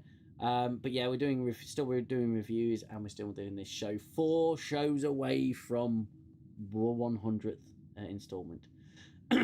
So she said no then. Smoke you a kipper. You'll be back for breakfast. Smoke me a That's how kipper. awesome you are. Smoke me a kipper. Absolutely brilliant. Yeah, complete wasted opportunity. Complete waste of waste. I can't believe how much money they're wasting on this crap. I don't understand how. And yet, comparatively, when you look at old Trek, which had a much smaller budget, even when you take in consideration inflation, Yeah. right? The budget for old Trek was so, even by Enterprise, which had the biggest budget, you know, was tiny, and yet I think that's what made the writing so good, because when you've got limited resources, and a very small budget, you've got to then be creative in the writing side of things. Yeah. I mean, that's how Shuttlepod 1 became an episode. They literally were like, we've run out of money. Yeah. What can we do? Well, we can do a 2-man show on a Shuttlepod. Yeah. Which would turn out to be one of the best episodes. Yeah, exactly. Yeah. Whereas this, I think they've just got too much money, too many cooks in the kitchen, too much money. I mean, I haven't done it this season, but I really should count the amount of producers in the credits. Yeah, I don't think it's Picard levels. Oh, you know what? I can pull it up on my phone, and I will let you know. I'll do a count while you guys talk to you amongst yourselves. I'm going to pull it up now and do a count, because that's just how sad I am. No, you're fine. We're all pretty sad at this point. Yeah, this is very true. We are. I would hate to disagree, but so I'm going to agree. I wouldn't disagree with you guys. That's fine. Unless you suddenly went mad and said, this episode was amazing. Oh, that'll be the Muppet episode. Oh, absolutely. I'm sure it'll be 100%. amazing. That I can't... have you read the synopsis? Have you read the synopsis? Do they even? Yeah, they explain how it happens. It's a transporter accident. Right. Oh, A transporter can turn people into fucking puppets. The dog ate my homework. In other news. I'm trying not to spleet right now. I'm literally. Sorry, but what the fuck? Transport accident. Just To quote the drinker, fuck off. fuck Phil. off, show. My fucking hell. Right. Transporter accident turns them into a bunch of muppets. Puppets. Oh my god. I mean, They just can't be bothered, can they? They just really can't be asked. They No. just can't be asked. They're just like, yeah, just say that. Yeah, whatever. Right. A better idea. I mean, all right, it wouldn't work for Strange New Worlds, but if it was a TNG episode, you'd imagine it'd be something like Q doing it to him or something like that. Yeah. I mean, I'd love to know I'd love to know what they were smoking when they came up with this idea. What does a transporter accident turn them into felt? 1, 2. It's actually funny because I just watched because 3. I've been rewatching Red Dwarf as a palate cleanser, right? And I just had the Curry Monster episode from season 4, right, where they find that device that turns Crichton human, turns Lister into a chicken. You know, even so, like that would have been a better. Red Dwarf has a better explanation scientifically, for Christ's sake. It's a sci-fi show written by kind of people who are into sci-fi. This is just to show that each episode has a different writer. They don't seem to be people who are au fait with Star Trek. There doesn't seem to be like a coherent idea of what they want to do within a season, apart from maybe make La'an into some super Noonian thing. So I just think that's it. Just, do you know what I mean? It's always going to be like that. It's always going to be disjointed and weird. So. 21. Still 21 producers. Bloody hell! What do they do? Well, Anson What Mount's one. exactly do these? Do they like hold each other's coffees or something? Like, what the Jesus? Get paid for doing nothing, Xell. That's what they do. Yes. Oh, I think yes. we know that's where the budget's going. Yeah, exactly that. Jeff Goldblum says, that's one big pile of shit. And so, you produced that? Yeah, you're a producer. Oh my god. There is also less episodes now than in the 60s and the 90s. Yeah, absolutely. Yeah. They've got 10 episodes and they can't even write one with any coherence. Are we all surprised that they are that lazy, the Muppet episode? No, I'm not surprised. That's why I have to laugh at the fact that Red Dwarf comes up with better ideas scientifically than modern Curry Star Monster. Trek. Running from a giant curry monster. That's one way. A lager, of course. The only way to kill a curry. Literally, I just watched that episode today. Oh, it's bloody priceless. I tell you, anyone who hasn't watched Red Dwarf needs to watch it. British sci-fi. I got the Promised Land on DVD. I loved it so much. Oh, brilliant. Yeah, absolutely yes, bizarre. Stephen Bromby, I would agree with you. Yeah, I would agree with you, Stephen Bromby. It's what you get when you have talentless ideologues writing the episodes. Yeah. I don't think it's ideology either. I think it's just pure incompetence. We had about a budget of 10 quid compared to Yeah. Strange New Worlds. Yeah, it did. Yeah. But they were more creative. That you could see the weapons were literally cardboard tubes. It didn't matter. What? So I watched one of the special featurettes because I've got the DVDs of Red Dwarf, and literally I think one of the guys in the props department, they said, "Look, we're out of money, but we need you to build something for us. There's a bottle of wine in for you." Yeah. And he goes, "All right." He would talk like cheap £5 wine or £15 wine. What are you talking here? He says, "Look, I'll make it right with you." And he did it. He did it in a day. He made this prop for this episode. Yeah. Because they'd run out of money, and apparently he bought him like boxes of like this expensive wine as a thank you for getting them Wow. out of a muddle, because their budget was so small. Yes.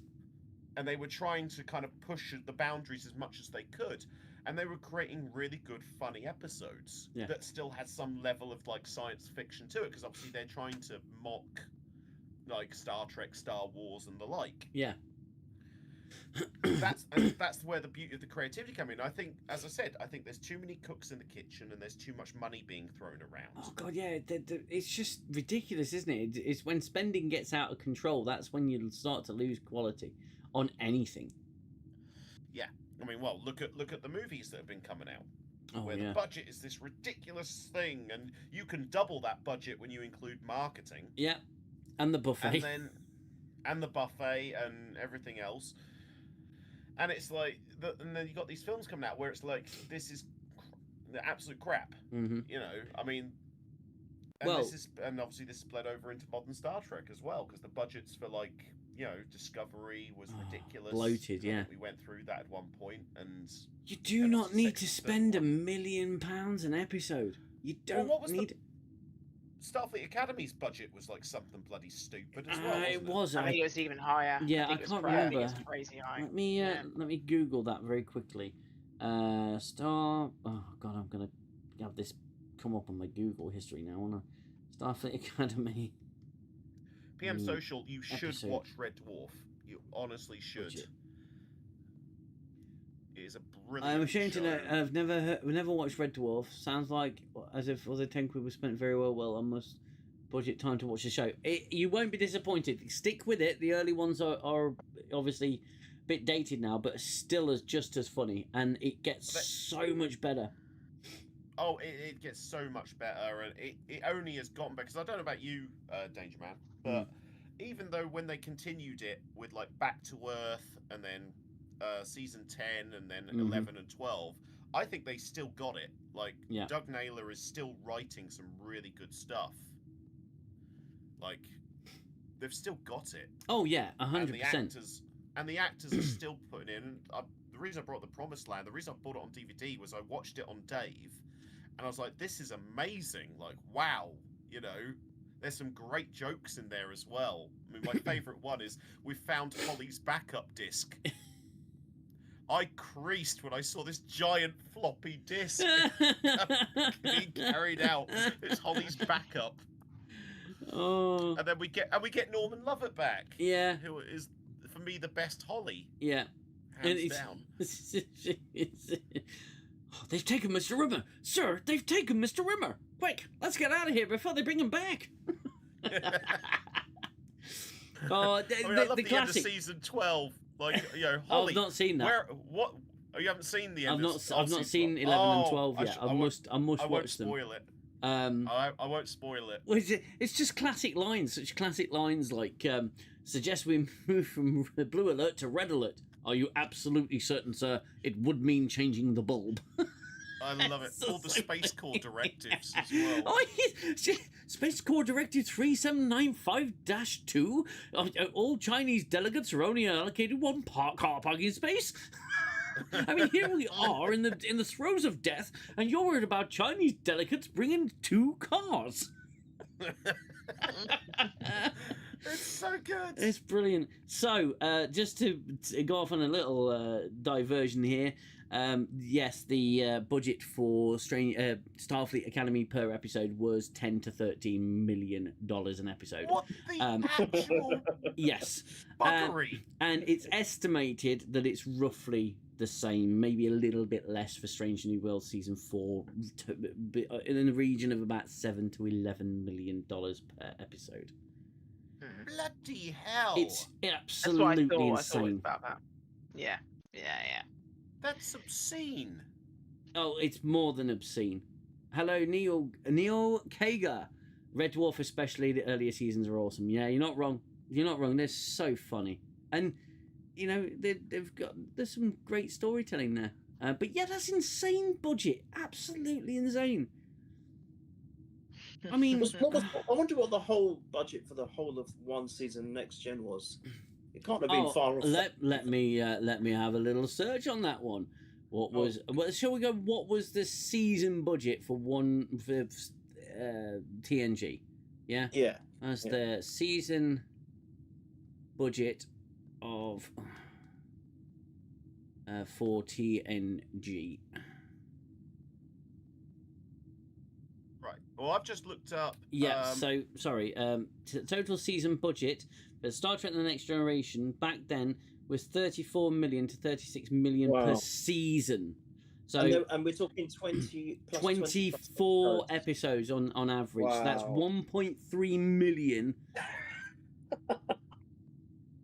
It says it all, doesn't it? I mean, it's just But with inflation, though, you have to factor in inflation. 'Cause to Yeah, be fair, it was 30 odd years ago now. Yes. So yeah, but yeah. okay. Let's go. Put adjusting for inflation. Adjusting Yeah. for inflation. Yeah, proper comparison. Yeah. But it'll still be egregious for sure. But yeah. So adjusting for inflation. Okay, so yeah, it's still adjusting for inflation. It would be 3.25 million to 5 million per episode today. So they're It's still spending high. twice as much, and you're getting less episodes. Yeah. Per Wow. episode. So yeah, so it was about 1.3 million per episode for season 1, climbing to roughly 2 million per episode by season 7. Adjusting for inflation, it'd be by 3.25 million to 5 million per individual episode today. I'm sorry, but 85 million, per full 26 episode season. Yeah. That's It's crazy. beyond stupidity. It's just idiots with money. Idiots with money. Just calling it like I see it, my friend. Did they ever reach Earth? What, in Red Dwarf? Well, no. Right. The thing is with Red Dwarf, they do and they don't. The thing is with Red Dwarf, they're 3 million years in Earth's future. They're 3 million years into deep space. So, they make the joke at the beginning is like, if there is even an Earth, to them you're probably just an unevolved creature. You know, there's just no that it's never. I don't think it's a question that The that's slime's coming home. Yeah, it's not. The thing is, it's not a journey story, is it? It's literally okay. So we've got this space bum, the last human alive, as far as they know, and it's just a story about him, a cat that's evolved over 3 million years into Danny John Jules, and eventually Crichton, but Crichton doesn't come into it for a while. He first appears in the first episode of season 2 as a different actor. Yes. And then they bring him back in season 3 as a main cast member with Robert Llewellyn. Oh, brilliant. And that's only because the original actor who played Crichton wasn't available. Yeah. That's why they got Robert Llewellyn. But I mean, Red Dwarf, there's just some great moments. The picture slides one, where they can go back in time, but they can only be within the frame of the picture. And there's the bad German man giving a speech, and listeners like, don't listen to him. He's an idiot. Oh, I nicked his briefcase. Yeah. I love that. Yeah, I'm gonna shoot soon, yeah. but I found an interesting article on Red Shirts Always Die from Mr. Scott Bakula. All right. It's on Tuesday. I think this is published. And he did say, he said, blah, blah, blah. The franchise, Bakula continued by saying, he said, obviously, he's not actively involved with any United series. There's new owners of the studio. And then some quote actually just kind of caught my eye. He said, the franchise benefited from a rest after Enterprise. There had been some fatigue with a number of shows and movies, and that might be what's happening. Nothing is on my radar right now, but I know better than to say never. So I thought that was interesting. Yeah, that is an interesting. He's kind of saying, I can agree with franchise. There was an element of franchise fatigue back in the early 2000s. I'd agree there was probably an element of that. I think it was inflated, overinflated. But I'd like to. I think it's overinflated because the Star Trek fans were still coming out, even for like Insurrection and Nemesis and cinema. They were still coming out for it. Enterprise, although some fans were divided on it, by the time it hit season 4, the fans were united. On it. I'd like to point out though that the president who cancelled Enterprise was the same guy who gave Kurtzman his freaking contract. Yep, Les Moonves. Yes. That. That makes sense, doesn't it? Yes. So and from what I understand now, Midnight's Edge covered this. I did share the video where they said that apparently he has a stake or a share in the IP or something, which is why they've had so much trouble getting rid of Kurtzman. That's why they have to pay him out. Yeah. They basically have to buy him out, and apparently, according to Midnight's Edge, that's what's causing the hold up on things. Is basically Kurtzman's going, I want this amount of money, and they're saying we're not willing to pay you that, basically. No. And they shouldn't, because, all right, you want that money? Well, guess what? You lost how much revenue? Yeah. Exactly. Like, We'll take that back. You can screw yourself. Oh basically. dear, Yeah. Sam Kirk's getting sucked out the view screen. That's just unnecessary. What the hell? I'm sorry, and he's getting sucked out backside first, by the way. So it is literally just it's Well, that's awful. just taken from Alien Resurrection. It's such a copy of that. Yep. It's unbelievable. Yeah. It's the sucker cut. It sucks and it cuts. Turn it off. It's sucking my will to live. Oh, the humanity. Oh, Extreme close up. Oh dear me. Laan, we salute you. Sure wing. Sure wing. Only when used in the fantasy cosplay, yeah. Yeah. But Oh no, my thank God. you for that, Watch Nerd, and thank you for stopping by. Thank you for coming Right. onto the show. It's always a pleasure to have you on. Always a pleasure to speak to you guys, and yeah, until next time. Yes, it will be Take care, back Watch to Nerd. Friday next week. We should be back to Friday. Awesome. Well, Yeah. live long and See you soon. prosper all, And you. Yeah. and speak soon. Thank you, watching it. Cheers. All right, thanks, Watch Nerd. Take Bye-bye. care. Bye-bye. Ta-da. Right. Let's back to the lads. The Did- boys from the dwarf. The other thing, Oh I'm no, it's not looking- gonna. It's not gonna go haywire now, is it? I'm looking at these still shots of Sam Kirk being blown out into space, rectum first, which was horrific in many ways. And he's floating away from the Enterprise, all covered in blood. And you'll see it come up. The ship is really badly damaged, but in the opening scene, the ship's not really badly damaged. So what the fuck happened?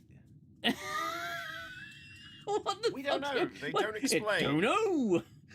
It's typical it's a drinker thing. mystery. It's a typical drinker thing, isn't it? So why is this happening? Don't know. Oh. Yes, thanks That's for a all the pretty good great jokes. And... splatter in space, isn't it? Oh, it's pretty He's pretty comprehensively dead. They really spent the budget on the VFX, Yeah. didn't they, for this one? So it Now, says we here really on want the to list. get this accurate. We the want to see list- the HD of his Yeah, sphincter being it's- ripped out through a tiny hole in the glass. Literally shitting out the needle. God. I mean, I know Um, they say you like release your bowels when you die, but they've taken it to the nth degree with this one, haven't That's they? taking it to a new level, Xell. That's- That's it for the second week in a row. Watchford has left, and the entire stream has fallen into chaos. I mean, he's basically just experienced like what happens after multiple Vindaloos, basically. You know what we need to do? We need to do Oh, honest man. trailers. We need to do honest trailers of every single Strange New Worlds episode. It's just like, well, this ship has been adrift for 8 years, for 9 years. Nobody's got a clue what's going on. Not even the writers. Not even the writers. And, oh dear. Now Xell is unchained. Not entirely. I'm still entirely. reasonably chained. I have to Yes. stop myself. Yes, there has to be a degree of modicum of decency. Yes, decorum. What's that? Decency. What's that? I believe that just went out the view screen.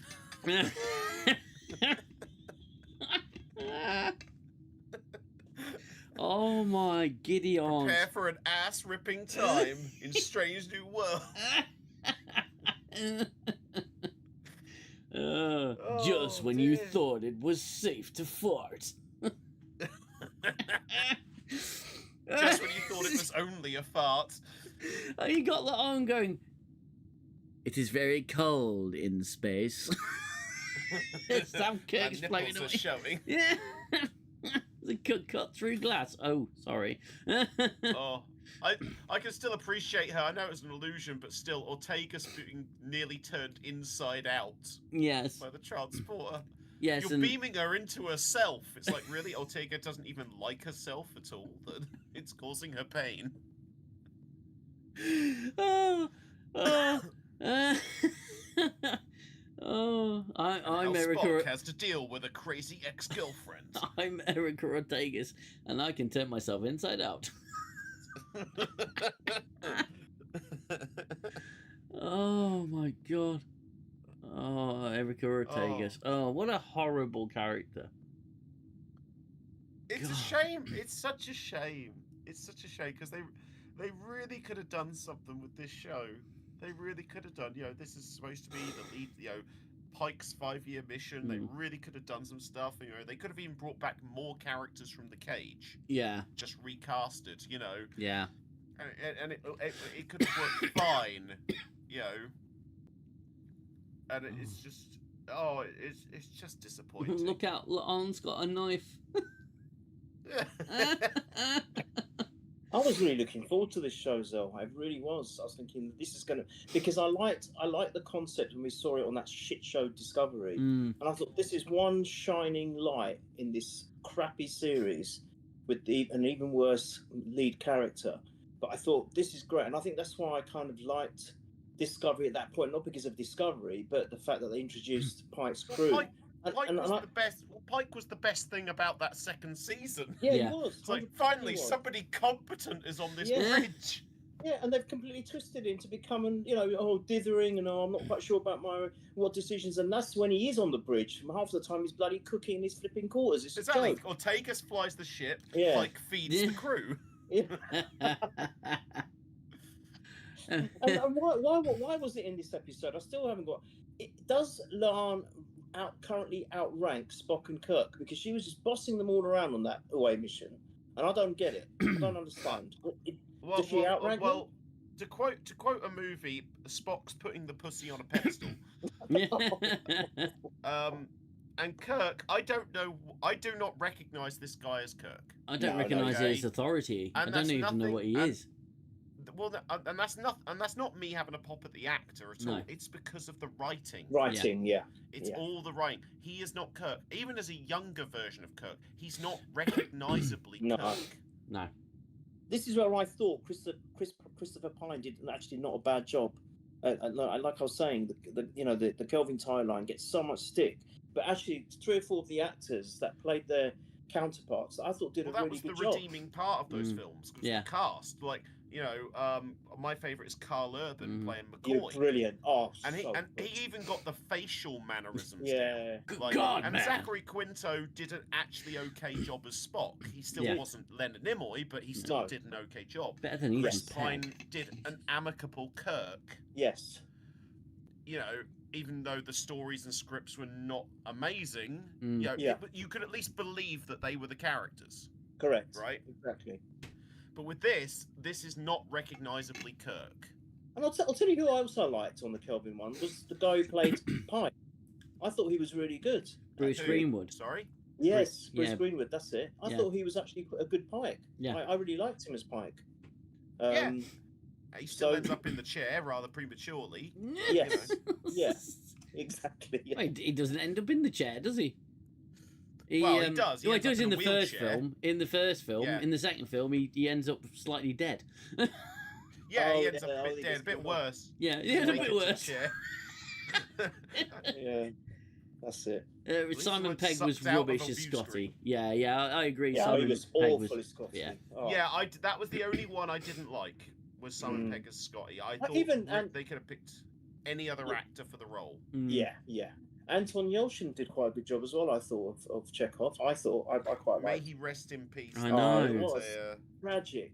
He's apparently, I've seen him in a few films, and he's been really good in all of them. And he was a very, very, how can you say, an amazing actor to be, to almost become a legend, I think. Yeah. But they said off screen, he was so down to earth. He was like the life of the party. He was always smiling, and he was just a really genuinely nice guy. And to die the way he did is just bizarre. He just went and got the fucking post from his the letterbox. handbrake thing failed, and the handbrake and apparently a load of those were all recalled because there was an issue with them, and he's the one that suffered for it. And no one knew. No one apparently knew that. I think his fellow. I don't know whether they were doing some auditioning or something, but his fellow actors went to his house to find out what was wrong because it was so unlike him. Yeah. and then they found him impaled against the. It's just unreal. unreal. Yeah. And he was what, in early 20s, wasn't he? Oh yeah, He was I so think it young. was 23 or something like that. Oh, what a waste! I mean, awful. you hear about all these upcoming actors in the past that have died because of overdoses and things. You had what was his name, River Phoenix, etc. Yeah. People like him. But there's almost like, well, although it's still tragic and sad, you there was a reason for it, and you kind of caused it yourself. But this was just, I couldn't get over this. When I heard about this, I just thought, I can't. I mean, even though I'm watching, I did watch all the Kelvin timeline. I didn't. I mean, the only one I kind of liked was the first one. I didn't like 2 or 3, especially 3. I thought was pants. But I still thought I'd watch another one if it was made. But I thought without him, it won't be the same. No, because it's so tragic. It's such a sad loss. Yeah. And I think even the cast were reading that there was an article about, they were just saying, we just can't do it without him. It's just not going to be the same, and it's not right. So yeah, it's so sad what happened to him. It's a tragedy, an utter tragedy. PM Absolutely. Social, please do not bring up the ring of power. Okay. It's just Simon Pegg as the voice of the Balrog in Rings of Power. Is he really? Yeah. Is he really? Oh Yeah. my god. Oh my god, that's just good. That's no. Thing is, all I can see is a Balrog just speaking with the voice of his character Sean, from yeah. space. Oh, it's just Sean from Shaun of the Dead. Yeah, I took care of Gandalf. He wouldn't know that. Yeah. You saying I can't pass? No. No. Now just let me get my whip out for you. Yeah. You spanking. Oh dear. What are you doing here? Hello, Well, Scotty, Mr. surely I can collect 200 before. At least we could know you can't even collect 200. You cannot pass. No, you can't. Hello, Mr. Bigglesworth. Howdy. Anton Yelchin played a character, played Chekhov. Yeah, Anton Yelchin was that person, yeah? What are you talking I just about? ordered that T-shirt, by the way. The I Mr. don't know. Biggles. Mr. T-shirt. Bigglesworth? Yes. Oh no, sorry, not Mr. The Flibble. Sorry, Mr. Flibble. I've bought a Mr. Flibble's T-shirt off Temu. Mr. Flibber is very angry. I was tempted though, because they've also got under their Red Dwarf merch, give Quiche a chance. Give Quiche a chance. So I'm tempted by that one. I wanted the hand puppet of Mr. Flibble. Nobody seems to No. freaking do one. No I'm one annoyed. does one.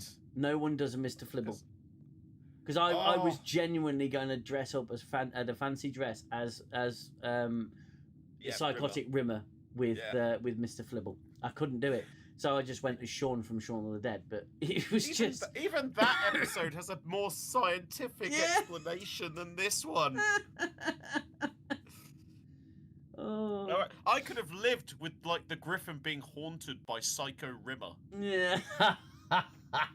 Or even the dark version of the Red Dwarf crew. Oh with God! the bondage oh, no. Rimmer. I'm going to have my way with you.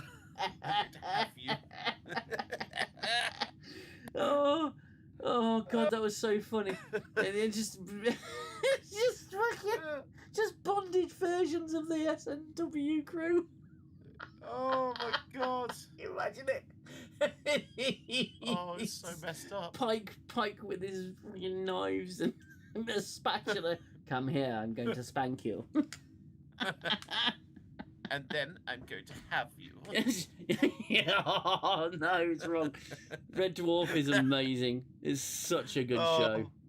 This is why I've been using it as my palate cleanser. It really is, though. This. It really is. And there's enough episodes to get through that I'm not. I could probably finish the entirety of Red Dwarf by the end of Strange New Worlds season. Yeah. Oh God, so many great episodes. I think we should do a 10 forward on Red Dwarf. That'd be amazing. Oh, that would be great. There's so many great shows out there we can talk about. It's just, but Red Dwarf would be a really good one, though, just because we would just be laughing and reminiscing about some of the greatest moments and lines. Some of the greatest. I need to rewatch it because I've got so many years since I've watched that. I mean, can you remember how many seasons there were in total? Well, so far there's 13. 13. Wow. Yeah. Okay. 13 seasons. So There were 6 main ones. So good. There were 6 main seasons. Then the 7th season took a little bit of a direction turn. became a comedy drama. Then season 8 went back to comedy. Season 9 was a 3-part special, which didn't really work because it didn't have the audience interaction. It was literally just filmed. Yeah, and it didn't have the budget either. They literally had. They even had a moment on the set of Coronation Street. Yes, that they did. Borrowed. Yeah, because they just didn't have anywhere to film, and Craig Charles was already a character on Coronation Street. Yes, he was. So they kind of did that. I still like it though, and I still want that Starbug car. Car bug. Yeah, brilliant. Yeah. But I did like season 7, even though I it did loved shift season the 7. direction. I thought season 7 was really good. I think it actually had the best Ace Rimmer episode as well. Oh, it was easily the best Ace Rimmer episode. And maybe I'm controversial saying this. I know some people disagree. I actually like the fact that they brought Kachansky in. Yes. As a main character, because I thought she added a new dynamic. Yeah. Which really came out in season 8, which I really liked. Oh, season 8 was brilliant. I thought it was so funny. It was so funny. I mean, the season opener, they have this fucking joke, and it's so fucking funny. Where Starbug's been miniaturized, and they're flying through the vents of Red Dwarf, and they come across a rat, and they actually the ship crashes into the rat's arse, and the rat's flying. And Holly has this great line. He says, "I hope we don't get pulled over by the cops. They don't like it when you're rat-arsed." It's just fucking... It's so stupid, but it's so funny. And imagine animating that, this little Starbug sticking out of a rat's back. I just love the fact that Norman Lovett was brought back for that season. Yeah. And he was so good, you know, still around and kicking bottom. All right, dudes. Why did they get rid of you, Hole? Well, I don't know. They just turned me on, and then they got rid of me. Yeah, they turned me on, and then realised they didn't like me very much, and then got rid of me. Oh, yeah. They did that thing that I can't say to the entire ship. Oh my god, that's so funny. But they even brought back the captain, who we'd not seen since, season 2? Oh yeah, Hollister. Yeah. Brought back the same actor, and he was some of the scenes he had, like he's getting the massage, and then the dinosaur comes in and starts licking it. Do you know what happens to a T-Rex that eats over 8 tons of ice cream, polishes it off with 2 tons of Vindaloo? Do you want to know what happens? It's the way, though, after he's had that massage with the dinosaur, and River comes walking with Lister, and he's just there paralytic, with bandages around him, and he's just using cue cards to communicate. I'm going off to the tank now. Oh my God. Yeah, definitely a Red Dwarf stream. Stephen Bromby, we will definitely do that. I think that's a good idea. Yes, Kachansky was well fit. Yes, she was. Oh God, Chloe Annette. My God, she was my crush. I definitely crushed on her. So gorgeous. Yeah. Oh, so gorgeous. Still is. Oh, I know. Yeah. Well, she did Back to Earth as well, and even then I was like, she's not changed. No. She's not changed at all. Oh my God. Amazing. Got visions now. Crichton rolling up in a tank, going, dinner is served. Perhaps you didn't hear me. I said dinner is served. Oh my God. Yeah. The season 7 had some fantastic moments and some proper sentimental moments as well, which I think was really good. Thinking of the Rimmer song. Oh my God.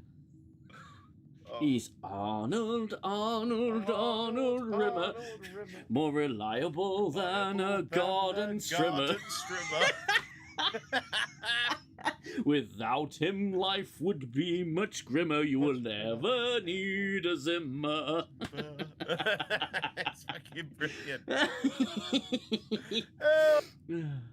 I owe my life to Rimmer. Oh, we need to get back to this crap of Strange New Worlds. Oh, do we? I was having fun. You can stay on Red Dwarf if you like, because I think we've covered everything we can with this bloody. Well, right now, Jim Carey's bleeding out on the floor, going, "Oh no, I forgot the safe word. Please don't." And yeah, how did he survive? That's a lot of blood loss. That is a lot of blood loss. Yeah. You know, and how long was he crawling around with his his guts spilling out onto the floor? He's leaving a nice armed with trail? a fucking phaser. He literally has a phaser on his fucking belt. He literally has a phaser. Phaser, knife. I think phaser wins. I hadn't noticed having a fucking phaser. Why? Can you imagine OG Kirk being like that? There's just no way. It just wouldn't happen, would it? He would have bloody nutted her. He would have found a way, even if he's the odd. He didn't have a phaser on him. He just would have punched her in the face. Yeah, exactly. I'm sorry, no. Please stop. Please stop. I can't defend myself.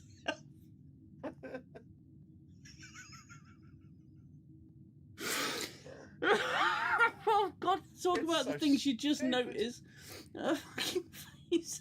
No, you're right. When I actually think about it, I was thinking more about the blood loss, but you're right. There's a phaser on his hip all the freaking time. It's literally got a weapon, and he's going, no, no. He is the dumb Please. blonde in the scary movie. You're not supposed to stab me. I'm supposed to stab you. There's that point in a scary movie where the blonde walks, so she sees two signs, certain death and live on, and she turns to certain death. That's pretty much what he's doing there. Oh my God. Oh my God. Oh. It's so stupid. They really are hoping you just don't use your brain Yeah. when you're watching. Yeah. They really are. Old Star Trek engages your brain, opens you up to new possibilities and new ideas. Modern Star Trek, turn your brain off Dribble. and Stop. just drool in the corner as Pike prepares a filet mignon. I'm Yeah. sorry, I thought you said tribble, not dribble. Hell is Tribble. Oh my. Oh no. Just to digress back to Red Dwarf and Nice save. Kachansky. I've never say her name. Kachansky. Yeah. Kachansky, that's it. Was it Chloe Annette who played Chloe her? Annette, yeah. Oh, I've In just the looked end, her up. there Oh my was a God. different actress in the earlier seasons. Oh, Yes. was it? Yeah, it was. But Oh. that's because it was a guest role. Yeah. As such. Oh, I see. Chloe But, Annette this is Chloe- something else. Jeez. Oh yeah, I've just looked at the pictures of her in Red Dwarf. Yeah, I remember now. Yes, Jesus. very nice. Yeah, so that's a nicer image than what we got in this episode of Strange New World. Just Chloe Annette just stood there. Yeah. Okay, count me up for a haunting. Kirk is finding didn't out mean what to- happens when you piss off the girl boss. Yeah. Yeah, you suddenly forget you're armed with a face. It's unbelievable, isn't I'm it? sorry. She's trying to get the toxic masculinity out of him. That's what Oh she's my doing. God. Oh, it's I ridiculous. left my keys in here somewhere. Jesus, I cannot with this show. It's so stupid. It's so These are trained stupid. Starfleet officers, and they probably trained for situations like this. And he's Yeah. just crawling around, and it's like, oh, I forgot I've got my phaser just there, right in front of me. I Oh, it's thought so I'd leave this blood trail so you could find me. Oh my Better than God. breadcrumbs, this. Yeah, Oh, God. Yeah. yeah. Oh my God. Hmm. I don't And know. Spock, I say, Spock doing the power of Christ compels you in Vulcan and he's snapping out of It's it. so funny. It is. He's no subtitles, so I'm just that's what he's doing, and he just snaps up, and there's just corpses everywhere in the med bay. I'm sorry, but what is it with these guys and torturing? It's like they Yeah. saw 24 and thought, what if that was in Star Trek? Well, it's kind of like Neil Druckmann and his obsession with like overly muscular women Yeah, it's Mm. unhealthy. that do not exist. It's really unhealthy. I think there's some stuff for the psychologists here. What did he say Look, when he was on the couch? man. Hurt me, mummy. Says Kurtzman. I'm sorry, but the modern writing is absolutely baffling when it comes to these people. You know, the person who wrote this episode, he wrote some Supernatural episodes, so that's where you sort of get it from. But What, old Supernatural? I or would the say later seasons? probably the later seasons. I would Right. be more than likely. But I can't say that with any certainty. But Hold on, I've still got it up. Who wrote the episode? Created by. Well, the thing is, when you earlier when you said, oh, you were looking at when you first saw this show, Gooner, you were really optimistic that it was going to be something good. I, however, went the other way because I saw who was the showrunner for it. It was Akiva Goldsman. Oh yeah, I didn't look at that. And Akiva Goldsman, he's basically biles anything he touches. So the episode is written by Robbie Robson. Hold on. It's not a real name. Hold on. Let's just I'm just confirming that's a character from like a 1950s Archie comic. Yeah. Robbie Thompson. So Robbie Thompson. Let's see, what was it? Robbie Thompson. Thompson. No, writer. He's a football coach, apparently. Robbie Thompson. No other writing credentials, just a football coach. Just a football, he's just coach, right?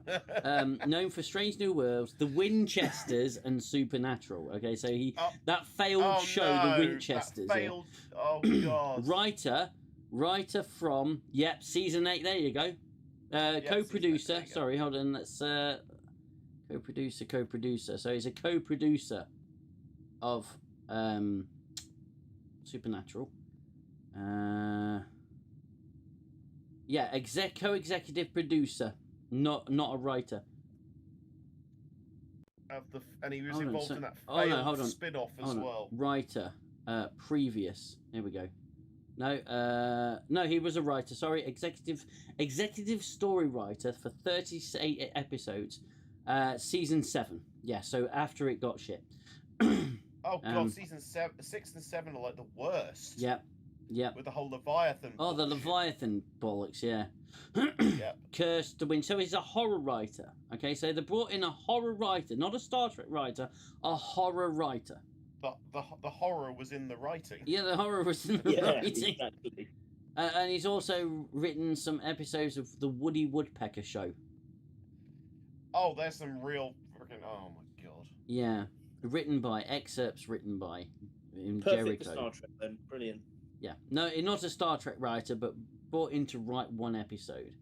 Yeah, it's great for me. Perfect choice. Fucking brilliant. And they turned down the guy behind Project Hail Mary. Yeah. Yeah. Idiots. Absolute freaking idiots. Morons. Let's have a look at the previous episode, shall we? Valles Marineras. Who was it written by? Eugene Roddenberry. Okay. Akiva Goldsman. Henry Alonso Myers.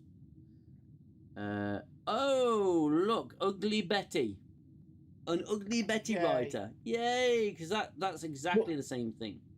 That's exactly what you need for Star Trek. CSI and Charmed. It's going to be Sex in the City writer next. Charmed. Oh, Jesus. Charmed. Was that for episode 1? A producer. Hold on. Writer previous. Let's have a look. See what he wrote. Ugly Betty. Charmed. Written. 49 episodes of Charmed. There you go. That really shitty show back from the 90s. Yeah, I never got the obsession with Charmed. No. Outside of there's 3 hot women. Yeah. Like. Yeah, that was it. That was literally it. That was it. Because I tried watching it because I knew people who were obsessed with it at the time. And I was just like, this is crap. This is. I've just had a comment on my channel. I just had a notification about. What's it? PM Social duty calls on this Sunday. Cheers to all. Take care, mate. Appreciate you being here. Matt Ross is in the stream, everybody. Woohoo! So I've just had a comment on the Event Horizon video. The first episode of this season was a 40k homage, right? Okay, fine. The second episode was a 2 on the nose homage to Event Horizon. It's not an homage. It's not an homage to Event Horizon. It's just fucking Event Horizon, but done worse. You can pay homage to something. He was probably paying homage to Alien Resurrection with that one scene, but it copied Event Horizon. It just didn't explain anything. So No, I'm sorry, I'm not hearting that comment because I don't agree with it. Nope. No, that one's getting a no. Again, have you no. seen the Facebook? I don't know, these Facebook Oh my groups, God, they drive me full of bots. insane. Yeah, full of bots. Oh, the best thing since sliced bread. Oh, these first 2 episodes have been so amazing.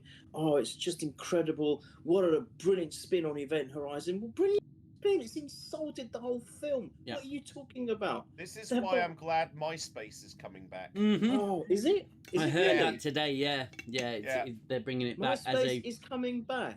as a MySpace raw is coming social back. media. Yeah, as a Wow, basic. that was the second social media platform I joined. I think the first one was Friends Reunited. Mm-hmm. And then it was MySpace was the next big thing, wasn't it? That was before Facebook, wasn't it? I It was, think. yeah. Yes, it was. Facebook Predated killed it. I had a MySpace. But I Yeah, had I think I've MySpace got too. an account. Yeah, I think I And had all an that man wanted was some friends, and we let him down. Well, he's coming back. He's Wow. coming back. Well, it won't be the Wow. same guy because he sold it off. But Well, no, I know. I think from what we've seen, it's coming back to be a counterpoint to the algorithm-heavy social media platforms, and because that's all Facebook is now. It's literally just an advertising platform, and that's it. Oh, it's so bad. I can't use it anymore. It's ridiculous. I've just been staying off of it. Mm. Unless I've got somebody I'm talking to, I Yeah. just stay off of it. Yeah. There's very little point. And I only go on X for the memes. A good Yeah, place. to be honest with MySpace was it was basically the first social media. It was the first It was. Facebook. It was Facebook before Facebook was a thing. Real What Brain says MySpace was the shit. Yeah, it absolutely was. Yeah, it really was. yeah, I it could was have my own fantastic. profile song. I could decorate my profile how I wanted. Yeah. Yeah, I remember that. I want to sort of broach on this a little bit because MySpace was very simple. Facebook used to be quite simple. It used to be about us and our social media and putting our lives up for other people to see, only what we wanted to show them. YouTube used to be a platform where everyone could make a video. Anyone could make a video. Yeah. Now it's just become a fucking streaming service. It's just become a TV platform. It is, yes. And now it's no longer it because it's algorithm driven. It's no longer about people making videos. It's about people creating a corporation to make a video. Yep. That's what it is. And I don't think it's not the people platform anymore. No, it's not. It hasn't been for years. No. It's no longer. This is why algorithm-based systems are bad, is because they don't actually put the best stuff to the top. No, they just put what people think is the best stuff to the top. Exactly, and it's really telling when I see things coming up in all my social media feeds. And I've got no interest in that. Mm. Why are you pushing this? Why? I hate Instagram. Mm-hmm. with a It's awful.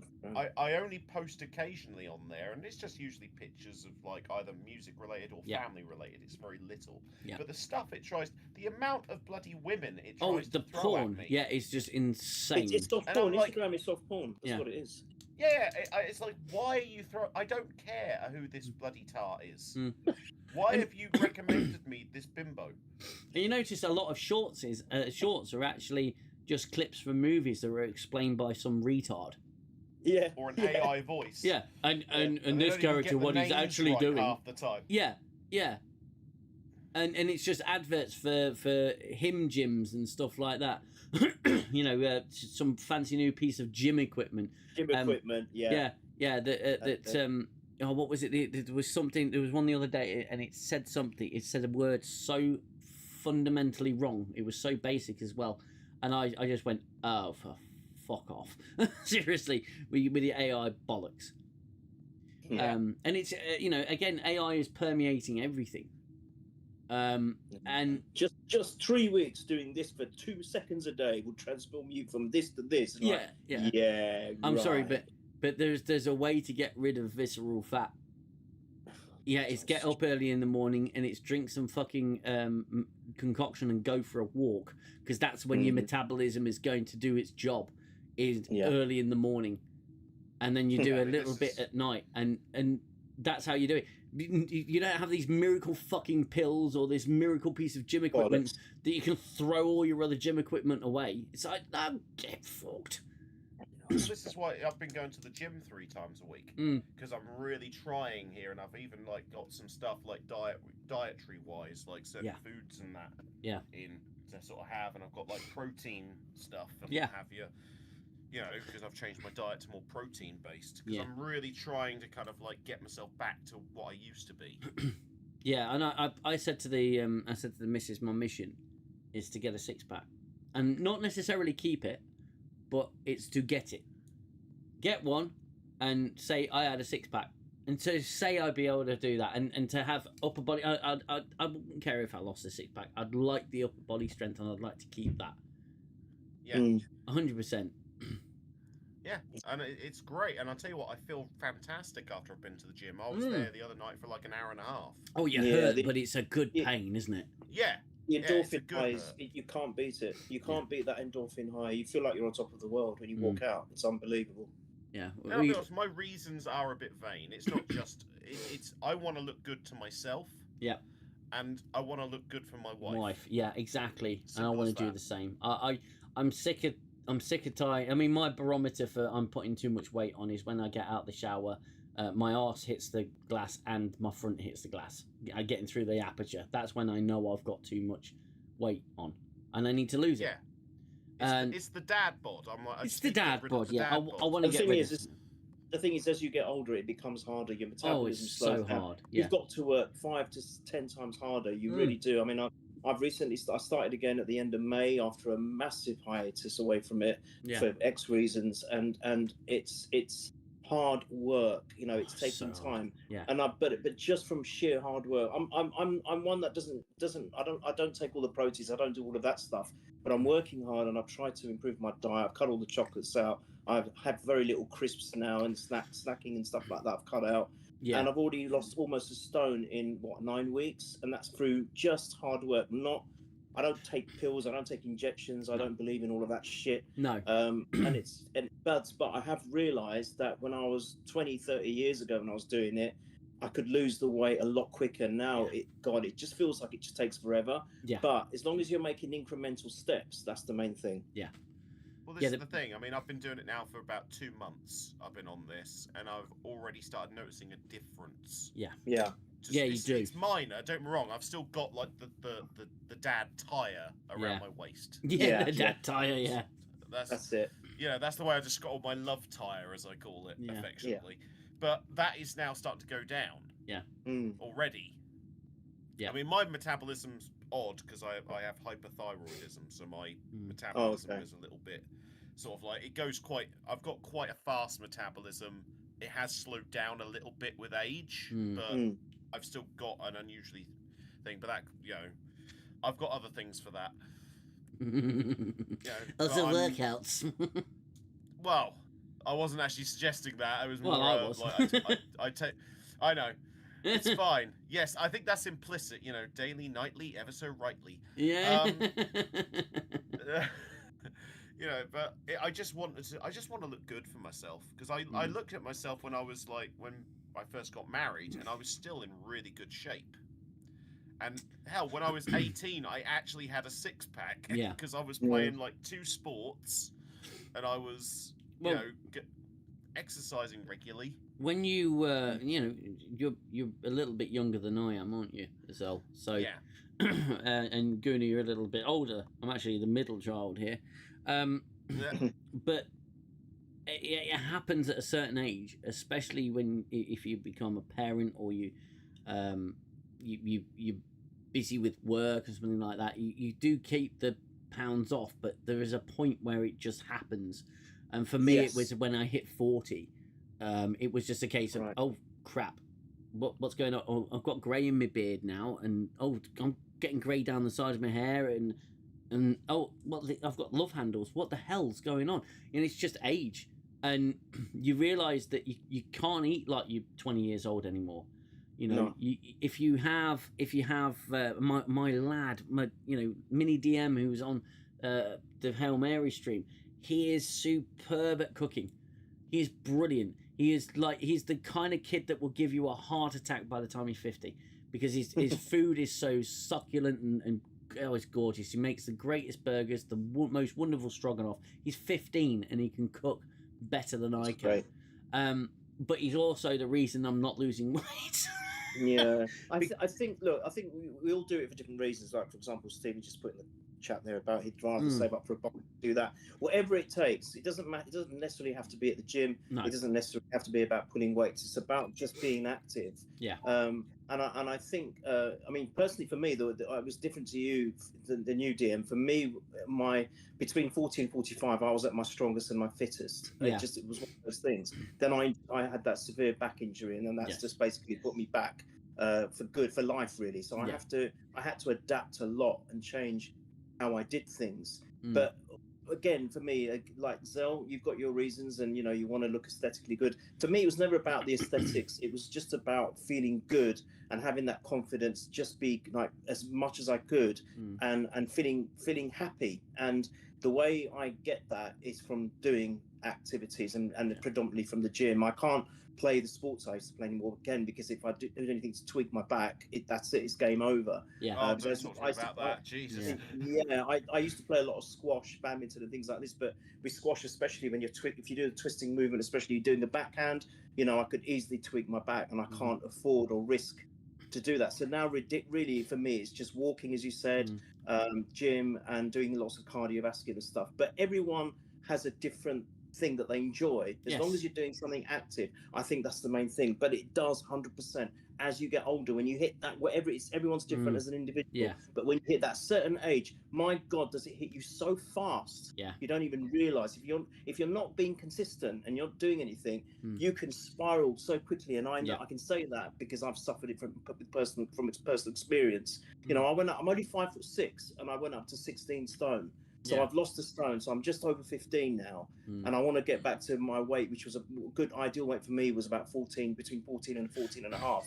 So I'm on the right trajectory, but it is so hard. It is really hard work. It is dedication. But it's ultimately it's what makes you happy. But at least if you try and stay fairly fit or reasonably fit while you're doing that, then I think that is the ticket. Well, really. fitness is the key. Fitness is the key.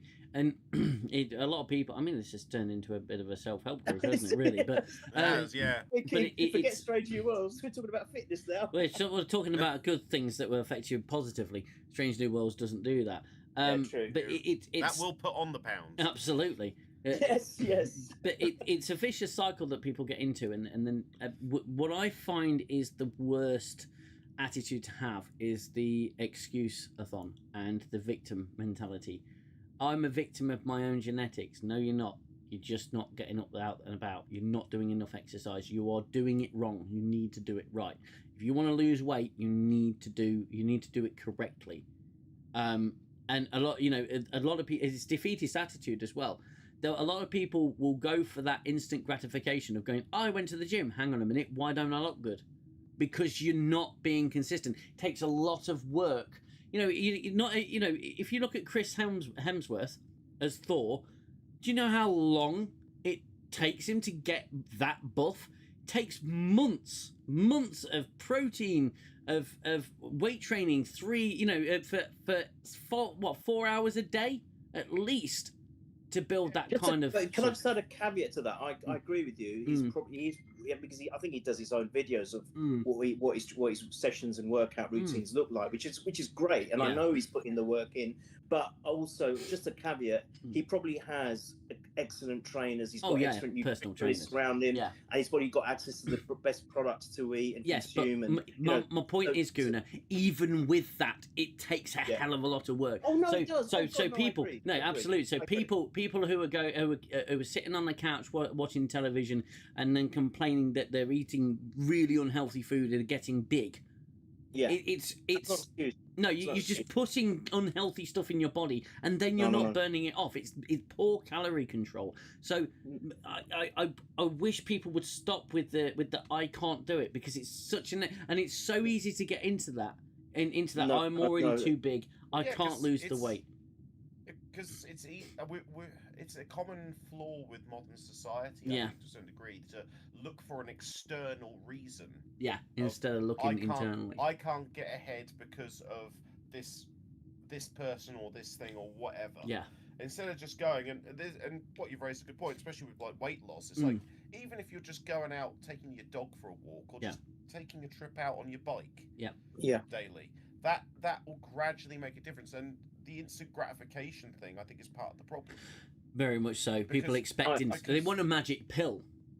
Because we've come to a point now in society where you want to watch your favorite program, well, it's there on demand. Yeah. You haven't got to wait week by week per se. No, the patience has gone. The patience is gone. Yeah. Yes. Now we still kind of have it because we're from an older generation, so we still have that patience, and it makes me sound like old man talk when I say that. But because we have that mindset of, like, you know, kids programs were only on for a certain time of the day. You know, you had to wait for a certain episode to come out. Your TV show was weekly, and then you wouldn't see it for a year. Yeah. Like, yeah. And then Americans would see it 6 months before you did. Oh God, yeah.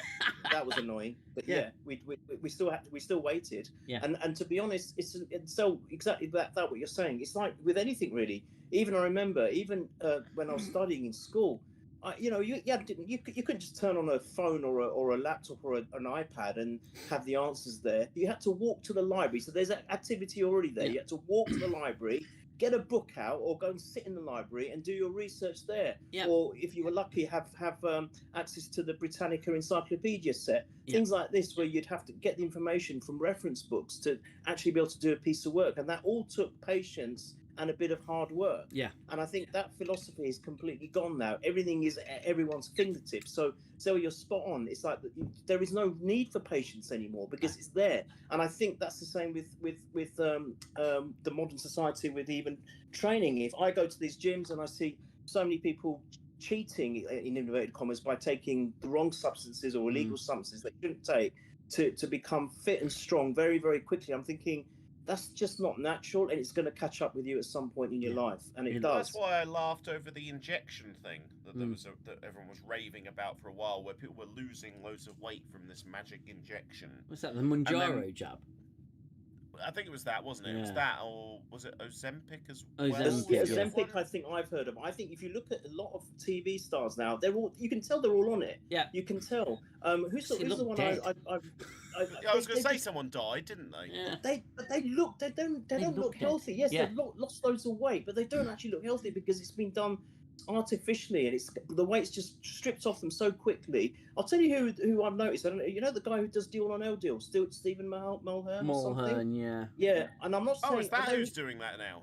I'm still not Noel Edmonds. I think he's doing it now. Yeah, no, Noel Edmonds. I think he's gone. He lives in New Zealand or something now. I think Noel Edmonds. But now I might be wrong about Stephen Mulhern because I think he's also got a medical condition. So I could be doing him an injustice here. But just an example, I've seen so many personalities on TV where 1 minute they're quite overweight, but then all of a sudden now they've lost tons and tons of weight. You're thinking. That's not just a personal trainer to achieve that so quickly. That's to do with these injections and things. And I personally know people who are taking that stuff, and it's like, why? Why? You know, going back to what you said, Dim, about this making excuses. Oh, it's a genetic flaw, or it's this, or I've got a medical condition. Now, yes. I'm not going to generalize and say everyone shouldn't use that excuse, because maybe there are some people with certain medical conditions that just can't. They just can't. Yeah, I'm not carte blanching. But then there's loads that jump on the bandwagon and use that as an excuse. Yeah. It becomes an excuse. Yeah, absolutely. It becomes a fad. And exactly. Now the biggest success story I would say is the little known actor Ethan Suplee. Now he played Earl's brother in My Name Is Earl, and he's been that guy. Yeah, yes, he is ripped to fuck now, and he was unrecognizable. You Google Ethan Suplee. God. Yeah, that is a transformation and a half, and that wasn't. I don't think that was with drugs. I don't think that was just that was workout. Pure commitment. That was pure commitment. I mean, I still remember him being in like Mallrats. Yes, Mallrats. Yeah, absolutely. Evolution. He was in that as well. Yeah. Always played the big fat character. And See, now look at we him. like to cover a lot of subjects here on We do. 10-4, What's his name? What's This his is our name? Sunday PSA. Ethan Suplay. So it's Ethan, Ethan, SUP, LEE. Oh yeah. Oh wow. What a Jesus Christ. Yep. What a fucking guy, eh? That's an inspiration story. That's ridiculous. just commitment. That is There's a commitment. picture of That is, him. I am sick of being this way. I need to change. Oh my God! There's a picture where he's got kind of blonde hair and Yep. he's really overweight. Yep. And then all of a sudden, and then the other picture is he's got dark hair with a beard, Yep. wearing like black boxers, and he's Yep. ripped to hell. He's yes, ripped I've seen to it. hell. Yeah. And now Wow. that's a story. That's someone Yeah. with commitment. So it's possible, and that's an inspiration, Yes. isn't it? And he's got to be our age, easily, within our age range, if not older. He's older. Yeah. He's older. He is. Excuse me. He is 50 years old. There you go. 50. Yeah. Turned his life around. And that's because the doctor probably said, look, you are in danger here of dying. Yeah. And that's a wake-up Yep. call. Now, I get some pains now and then in my arms, and I get paranoid because don't get me wrong, I'm like Xell. I've got the tire, and I need to lose it. But I'm also kind of unfit, and I need to get better. I need to stop the smoking. Yeah, but the thing because I is, smoke, DM I- and Xell, you're both doing something about it. That's Yes. the most important thing. You've recognised that you have to do something about it, and I think that is the biggest thing. It's like, you know, if you're, say, an alcoholic or a drug addict or a gambler, Yeah. the first part of success in trying to get better is recognising the issue. Yeah, realizing that there is a problem. 100%. And you know, I'm not. Here's the thing: when it comes to health and you know, we're really going into it now. But with regards to health and the possibility of dying young, I've got no fear of dying, and that's the simple philosophy of not of lack of. It's not caring that I'm going to die. It's not really being too bothered when I do. Personally, for me, well, for my circumstances, because when I die, if there's something after death, I'll know it. If there's nothing after death, I won't know it. So I'm not bothered. I'm really, you know, when I die, it's going to be scary. Of course it is, but whatever happens, happens, and whatever doesn't happen, doesn't happen. Either way, I'm either going to know it or I'm not going to know it. So that's my thing about death. What concerns me and what bothers me is I won't be here for my kids.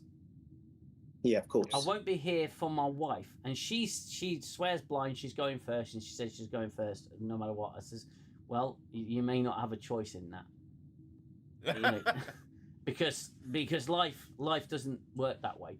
But no, that wasn't me admitting she's going to kill me or something.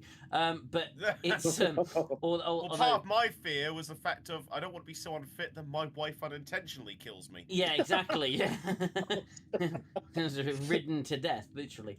At least I'll have a smile on my face. I was virtually choking at the age of 106 That's over a it. bra strap. Oh, a strap with his teeth. That's Yeah. exactly what I was thinking. Will the teeth still be in your mouth, sir, though, when you attempt it? But yeah, absolutely. But at the end of the day, yeah, it's my kids, it's my wife, and it's the world, really. And I'm not so. This isn't an ego thing, okay? But you have an impact on this planet. You have an impact on the world around you. And if you are having a positive impact on the world around you, why not stick around a bit longer? You know. But I've just also, got visions of. Sorry, I've just got visions that you die and then you reappear on the Griffin. No, I wouldn't appear in Failure. such bad writing. Just like hurling abuse at all of them. This ghost is really pissed off. You can't. Look, I keep hearing these different voices. One sounds like, and I swear there's an annoying old woman who keeps going, I shit LSD, and I You want to thought. see my box? Yes, I thought I heard Arnold Schwarzenegger. You know, no, I wouldn't appear in Isn't such that the derivative. alien from Space Quest? What? Oh no! What? The Space Quest? Not Oh, Space Galaxy sorry. Quest. Galaxy Galaxy Quest. Quest, sorry. Yeah, we need your help. Yeah. Oh, what a great Oh. film! I love that Yeah. film so much. It's Brilliant. so damn good. But no. I mean, I think no. I'm with you on that one as well. In terms of just to extend on what you were saying about death. I mean, I think if when it happens and if it happens and how it happens, you know, you can't really negotiate for that. However, what you can do is try and make the percentages in your favor. And this is going back to the health thing, that if you're not doing anything and you know that you're in bad health and you know that all your numbers are all bad, like your cholesterol, you might have high blood pressure and all sorts of stuff, diabetic and things like this, and then you still refuse to do anything about it, then you're asking for trouble. Yeah. But if you are, at least you know that, okay, it's going to be inevitable at some point. I can't control when, but I'm doing everything I possibly can to extend my life. Yeah. And in your case, what you said was perfect there, in the sense that, you know, you got your wife, you got your kids, you got family. So you got family. It's the same sort of thing. For me, I was never fortunate enough to have kids, but I'm there. I'm here with my mum at the moment. I'm living with her.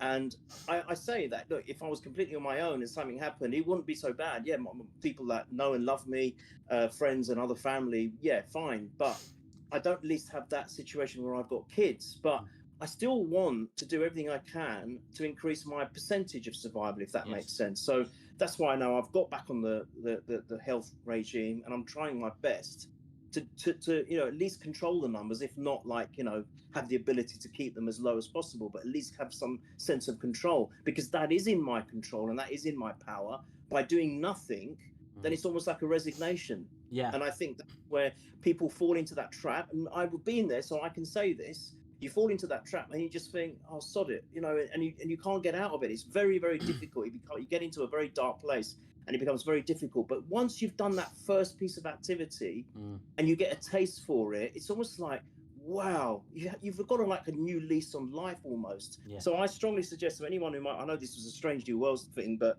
I strongly suggest to anyone in the chat or anyone watches this back or listens to it back, that even just doing a walk for 10 minutes initially or 15 minutes is a massive Just help. a day. And it's huge. That, you know, it's always the little things or the smallest things that have the greatest impact in life.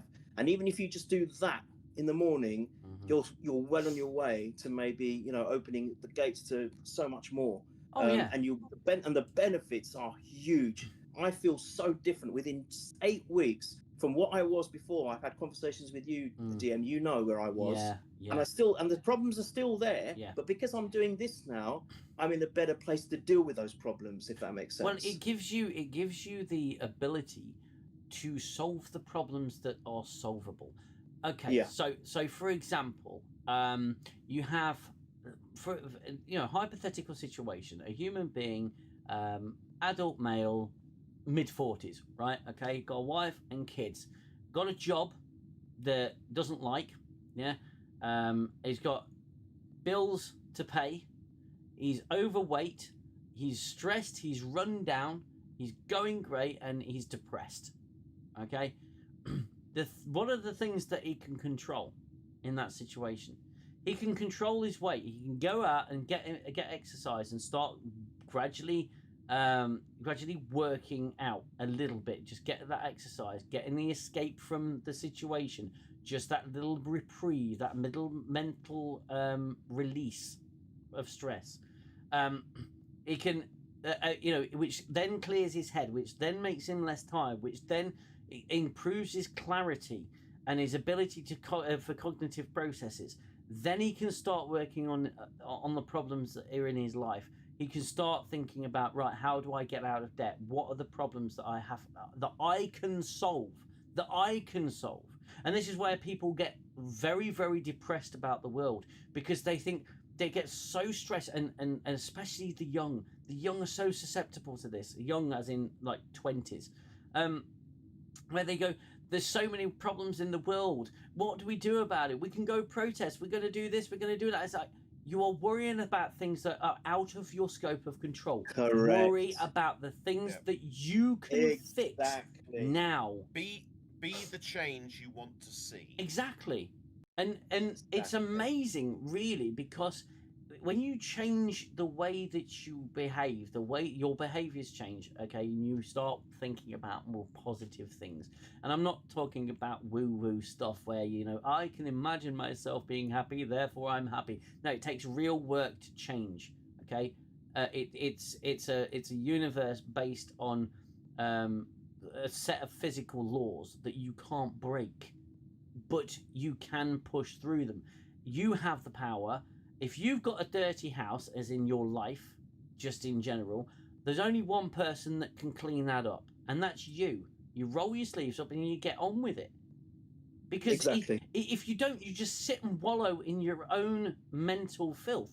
And this is where just this show, for example, this franchise, bad television and bad shows and poorly written, poor quality stuff, is not going to do you any good to sit there and wallow and wallow and wallow about something Well, there's no that's gone. hope in this modern era of Star Trek. No, there's no real hope whatsoever. There's You know, no even DS9 at its darkest moments was still hopeful for Yeah. the future.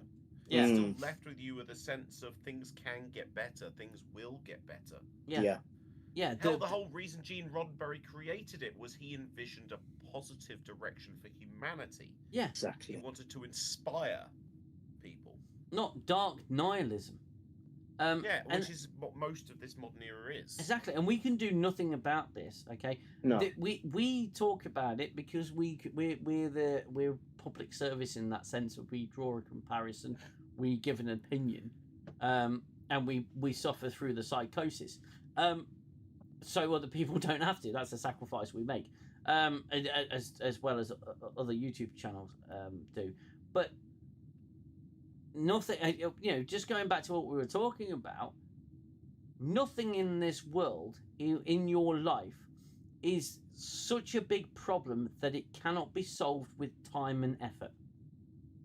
And there was a great line in the Orville from Claire when she's talking to Isaac after he committed suicide or tried to commit suicide. Is there is no problem so big that can't be fixed with time. Exactly. And I say I add to that effort as well, because if you don't put in the effort, you're not getting anything for free in this world. That's one of the laws of thermodynamics. You don't get anything for free. What you were saying there about you are in control of certain things and not everything else. The other thing is you can have a good network of people around you, whether they're friends, family, or whatever. Just like I'll classify them all as loved ones. Yeah. You can have a good network of loved ones, but at the end of the day, ultimately, they can help as much as they can with with words and try and help you through it.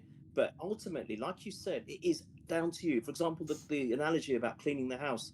End of the day, it's down to you. Yeah. There's no one else who's going to do it. It's no point someone else coming and doing it for you. You've got to do it because then you will reap the rewards from that. And that's the medicine. Yeah. That is the medicine that you take to try and get yourself back on track. And I think I liken stress to like almost a pressure cooker. A pressure cooker builds up its steam, and you have to release it slowly with the valve. Otherwise, it's going to explode, or the food's going to go bad. Yeah. And I think it's a bit like depression. It's like a pressure cooker, and you can help it. You're not going to get rid of it all in one go. It's not that the world doesn't work that way. But you can slowly release it like a release valve every now and again, just to try and keep it stable until eventually it will all dissipate. And that takes, as you said, effort, hard work, and most importantly, time and patience. Yeah. So it's doable. Yeah, absolutely. I mean, at the end of the day, for the past couple of years, since I've opened Discord and since I've had you guys on and everything, we've been a support network of sorts. We've been there for each other, and we've helped each other through. And this is where I love this community and I love this channel.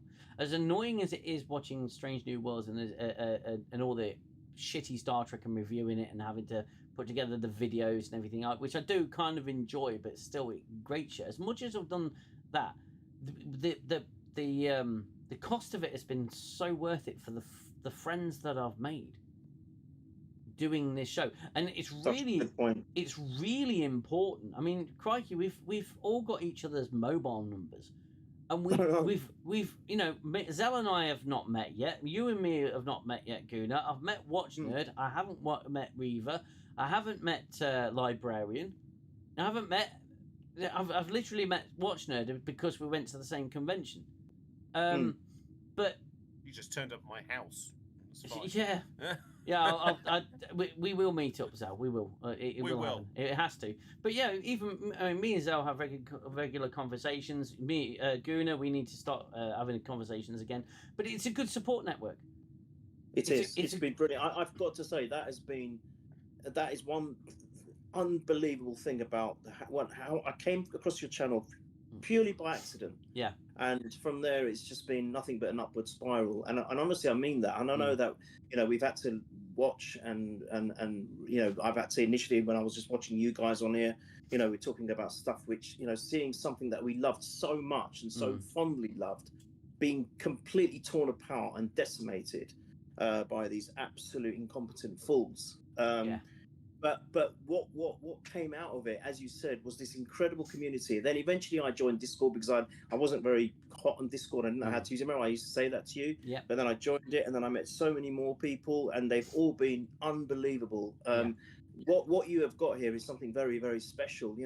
Star Trek aside, sci-fi aside, just the friendship and just the fact that the support network and mechanism that is within a channel which was predominantly there for Star Trek is unbelievable. And that's the irony. You see, Star Trek was all about hope, and this, in a weird way, is also that. It's about hope. This community, because that we've all got our own problems, we've all got our own challenges, but we're always also there. The comfort of knowing you might not necessarily call on each other, but there's the comfort of knowing that what, should I just give so and so a ring from the community? They might even if they don't help or they don't even know what to say, just having them as a sounding board is huge.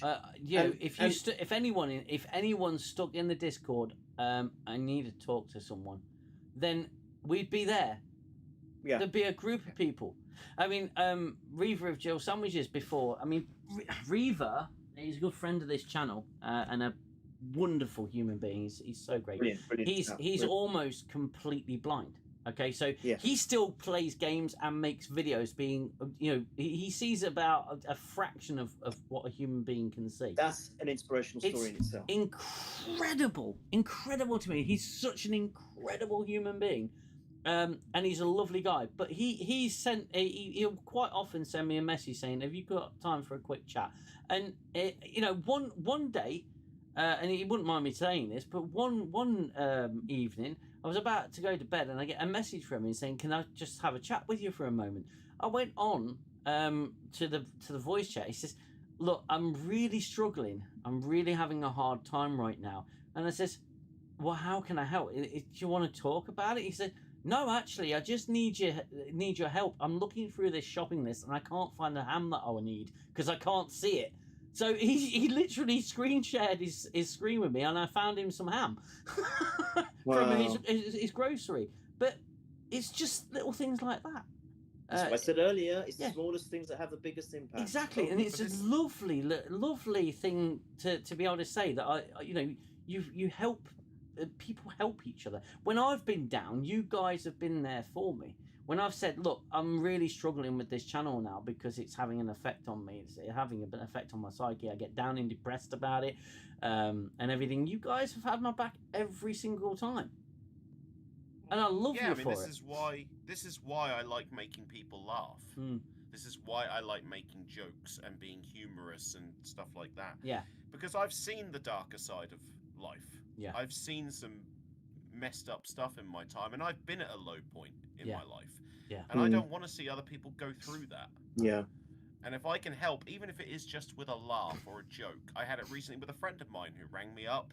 He's going through something really bad at the moment, and I said, "Right, I'm taking you out for a drink." Yeah. I said, "We're just going to go out for a drink." I took him for a drink, and I just spent the evening.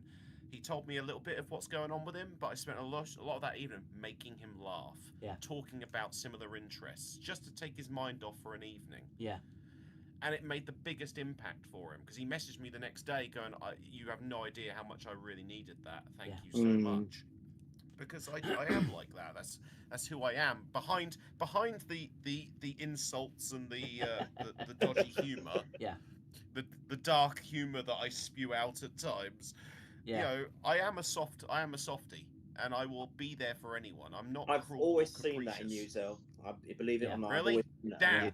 Yeah. You're No, not no, no. supposed to see it, you moron. You're supposed to be No, hiding behind no, it. but can I tell you something which you probably didn't know? That time it? that I shared that call with you, and you were absolutely wowing me with your knowledge on Tolkien. It wasn't just about Tolkien. That was when I was going through a very low point, and just having that break, talking to you for that hour or so that we were speaking. You don't know how much that lifted me. So I wanted to thank you for that. I never actually said this to you. That's all right, mate. You made my brain hurt. No, honestly, it was truly inspirational hearing you with your knowledge, and I was like completely in awe. But as an added kind of byproduct of that, it kind of took me away from all the crap that was going through my mind, even if it was just for an hour. So it was so therapeutic. So there's an example. And there is an example of what you've just said and what Dean was just saying, that that as a community, how we've all banded together, and even if the person who is gaining the help, the person who's giving it doesn't realize, the fact is that they actually are is quite amazing. Yeah, that's the point I'm making, and that is the beauty of what this is. So whether we're talking now, we've gone off tangent, we've been talking about exercise and how we feel, but I still think it's important as part of this channel because it's part of the community. Yeah. Because someone might tune in and say, this is supposed to be a Strange Universe and they're talking about exercise. Well, what the hell is this? Sorry, but I it's your channel doing it, and tell me if I'm, stepping on toes and I shouldn't be saying this, but it's not about that. It's about more than that. It's about a chain of people here who are there for each other. Yeah. Who are almost like a family, who have the same love for a show, that have come together and now have the free reign to talk about pretty much anything, as long as it's within reason, but to talk about anything because it's beneficial for each other. Well, it's fans becoming family. Yes, exactly. It's exactly what it is. And I didn't stop. Used to be. Exactly. We were all, and that was before the dark times. Before we let in the masses. Yeah, before we let in the masses of the new audience that they found. This channel was started as a hobby, and it was started because I sensed a real problem with Star Trek, and I wanted to share it, and I wanted to see if there were any like-minded people out there. Turns out we're actually in the majority here. The market is saturated. The YouTube market's saturated with people like me, and it's why the channel's not big. But I prefer the channel to be small. I prefer this because it means a tighter community. It means that we have people in my Discord, and anyone can join the Discord. The link is there in the description. Come and join it. Some people have come in, some people have left, and I'm not afraid to say that to people. Some people have left the Discord because they probably didn't agree with something that was said. Not my fault. Not my fault. At least one was Xell's fault, but then I just dogpiled on that one. that was being nice and agreeing with them. Yeah, exactly. And you that was got weird. Just abused. If it's the one I'm thinking of. That was very peculiar. The one time I try and be nice. Wrong. Xell, you did nothing wrong. I was reading through it. And I thought, but maybe Xell has said something, and I'm reading through every word. I'm thinking, he's done nothing wrong. He's done nothing wrong. Oh my God! I was being crazy. If I'd said some of the shit I've said before, fair enough. But I was being nice. You were being nice. You were being nice. I put a meme in the general chat, and suddenly she goes off the handle saying I'm a racist, and then goes on my channel and leaves a bunch of comments saying that I've been racist to her. It's like, no, it was a meme. It was where I can't find your point. And then suddenly, oh my God, it got twisted. Unfortunately, there is some people you just can't legislate exactly. For. And as far as I'm concerned, look, at the end of the day, the Discord is open. It's an open forum to come in, meet some great people. If you don't get along, you can just go. It's up to you. It's not a problem. Yes. I noticed I haven't seen Alia in a while, to be fair. I don't think she's actually in the Discord anymore. But it's a nice place just for people to come. We'll always offer help and support for because we're a kind bunch. So two things there. Sorry, Xell, just two things. So you're talking about the numbers, but I've always found life is better when you focus more on quality rather than quantity. Yes, that's the first thing. And then this thing about people dropping off, and that's just like life. Life, Yes. I've always found with people and getting to know people and having friends and whatnot and associates, it's like a filtration system. What will happen is you put it through the filter system, all the shit goes out at the bottom, Yeah. and it's the true, genuine people that stay, Yes. that remain, and that's how I see it. So you're going to get that. You're going to get Yeah, of people coming course. on your Discord and then dropping away. But it's the ones that are genuinely there and genuinely care that will always stay, even if those people have some disagreements and whatnot. Yeah. Because the love is there, and they know the other people inside out almost, and they know what they're truly like. They will still remain, and that's the important thing. Yeah. Good place. I didn't do anything wrong. Okay, my crime No. was agreeing with them. Yeah, you literally did Oh agree my with God. them, and then suddenly it just turned into this maelstrom of abuse. And I came in and basically accused them of being a bot by several comedic ways of inserting bot into different words. And I'm like, I forget the actor now, but he's staring at a piece of paper, really trying to look, and he's a Chinese guy, and that was it. I put that on, and suddenly I'm being a racist. My crime was agreeing with a woman. Apparently Yes. that's a crime. You rude boy. I can't win. I can't win. No, you can't win. You can never win. You never win. No. Xell did nothing wrong, genuinely, and that's No, the thing. nothing, If there is any sort of disagreement or abuse, people start getting nasty in the Discord. We will, as a community, deal with it. We'll just boot them out. Yeah, and that's the thing. The community is pretty coherent on that. Watch on that Nerd one. will beat me. Well, yes. I'm horrible. Watch Nerd will tell you off. Physically. Usually tan marks. Sandmark, yeah. No. Guys, Oh, I'm God. calling 15 minutes before the end of the stream. 15 minutes till the stream ends. We will hit the 3-hour mark. So get your chats in. Come on, chat. Wakey. Let's have a conversation. Wait, Stephen, you taking the mic? More like what did Xell do this time? What's he said? More like what Xell did. What? What's he said? More like what did like Xell Xell. do this time? Oh, Yeah. this time. It's like, come on. I'm not that white. No, You're I just can't say Ned that. Kelly. Blame it on the Kellys.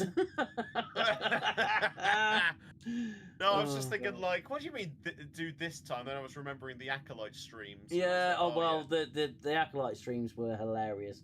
They was the Acolyte was a high they were point. some of my highest watched Did you- videos. Was that before my time? I don't remember. I've got to watch those. Oh, I never knew you did the Acolyte. Was Oh, I we did around the then? Acolyte. Yeah, we did streams on Oh the my Acolyte. We did. God. I did a review on every Acolyte. Oh, I've seen your episode. reviews. Yes. I saw Yeah, your we did reviews. 10 forward Acolyte, and that was hilarious. Oh, I didn't know. I must have missed that one. Damn, I'd love to watch that. I think there's a Probably find it. highlight of one of them, isn't it? Which is the Wookiee rag. The Wookiee. it was to right. That was pretty much rivaling the Jem'Hadar cum shirt. I don't know, because I also think our Valentine's Day stream would rival. Oh God, as yeah. well, Wait, 'cause we I killed you at the end. we both made each other spit each other's drinks out. We Oh, God. Oh, it was I so called him funny. Little Renee. Little Renee.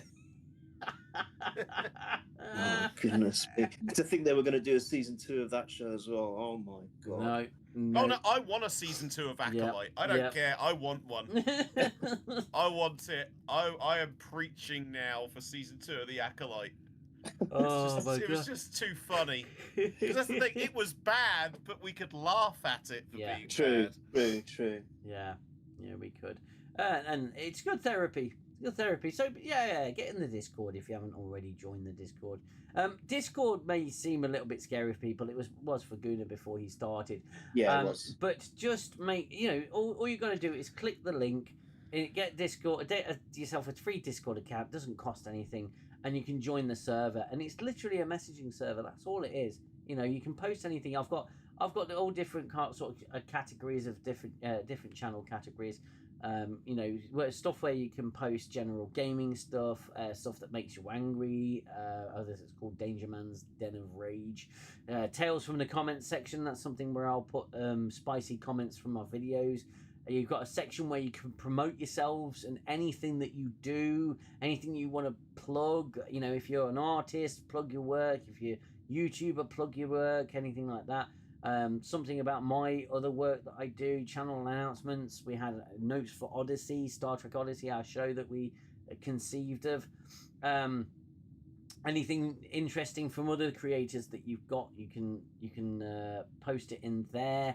We've even got a cooking channel, you know, where people just post their yummy food. It's nice and casual, and we'll go on the general chat every now and then and meet up and have hangouts there, and we can talk about all manner of stuff. So Discord is really great place. You just click the link in the description, get yourself into the server. It takes a couple of minutes, and you're chatting to us, and as well that opens the door if you want to actually come onto this show as well, because we do the show through Discord. Trust me, if I can do it, anyone can. I think my initial fear was, I thought, oh God, is it anything like Twitch? I cannot understand Twitch. If you ask me to join, I just don't get it. There's just so many little things and icons, and I'm like, what the hell is this? So, and people that are on Twitch and YouTube, I'll wait for them to do their YouTube stuff if it's something I'm interested in. I cannot. It's like that guy who does the speed runs for Last of Us, Anthony Caliber. He's exceptional speed runner for Last of Us. He's probably got most of the world records, if not all of them. So I watch him because it's a game I love, and it's also just interesting to see if he can get his next world record. But he predominantly does his streams over Twitch, and I can't. Even though I'm on Twitch, I just can't use it. I don't understand it. So I'll wait for him to, show it on YouTube or stream, record, upload it to YouTube, and then I'll watch, because I just find that easier to manage. So I think that was my initial fear, but actually Discord is really usable. Dean was so kind to say, look, you got a channel, just stick your stuff on there when you stream. So I'm so thankful for that.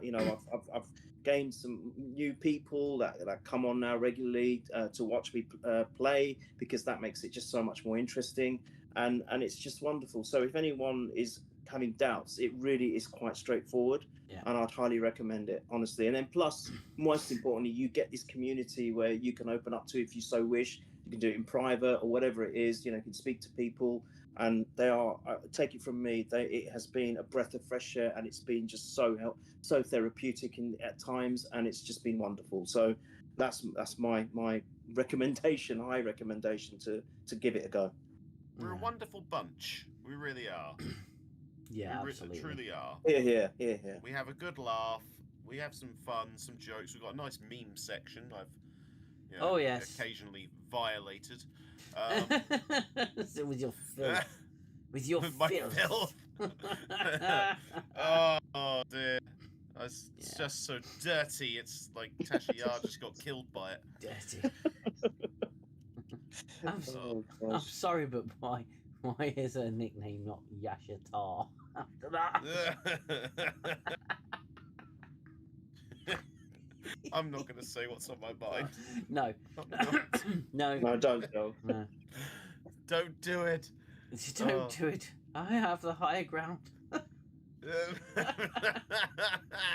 To be honest with you, Gooner, you're kind of flummoxed by Twitch. I am too. I haven't been on Twitch in years. I used to multi-stream to Twitch. But it's just a cesspit. I struggle with X. It took me forever to figure out how to actually read other comments on X. I'm absolutely confounds me.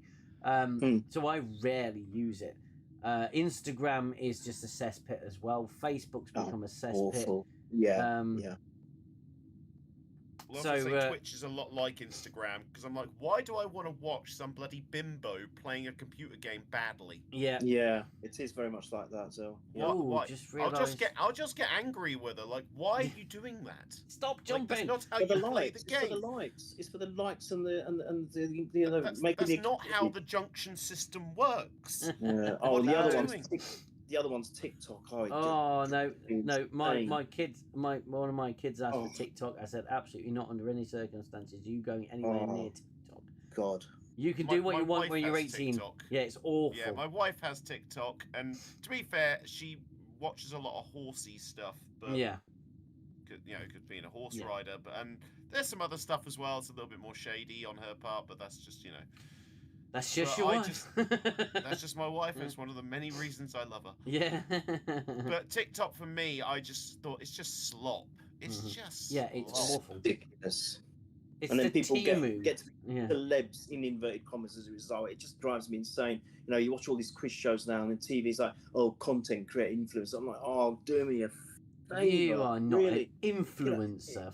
unbelievable bullshit. It's just like, go back, take me back to the 70s and 80s where you had proper people with real talent doing their thing on TV. Not all these assholes who end up then becoming people that are on the seats of This Morning interviewing all these people, politician stuff, when all they're famous for was breaking a bloody coffee table in Big Brother. I mean, come on, please, world. What has happened to this world, honestly? Or someone's now an authority and needs to be interviewed because she went, oh, sometimes you're just gonna spit on that thing. I'm sorry, what Yeah, fucking exactly. qualification does that give you Exactly. to run a She podcast got, or anything she like got in that? some trouble, didn't she? No, over just her, a little bit. her Bitcoin thing. Fucking unbelievable. It's just, I'm sorry, you became famous, and why is anyone interviewing you at all? I know. At all for You have nothing valid to add to society. nothing. Exactly, Xell. That's it, and that's what the majority of these people are. I mean, honestly, just a quick one on what Goodplay said about Zendaya and Tom Holland. Their husband.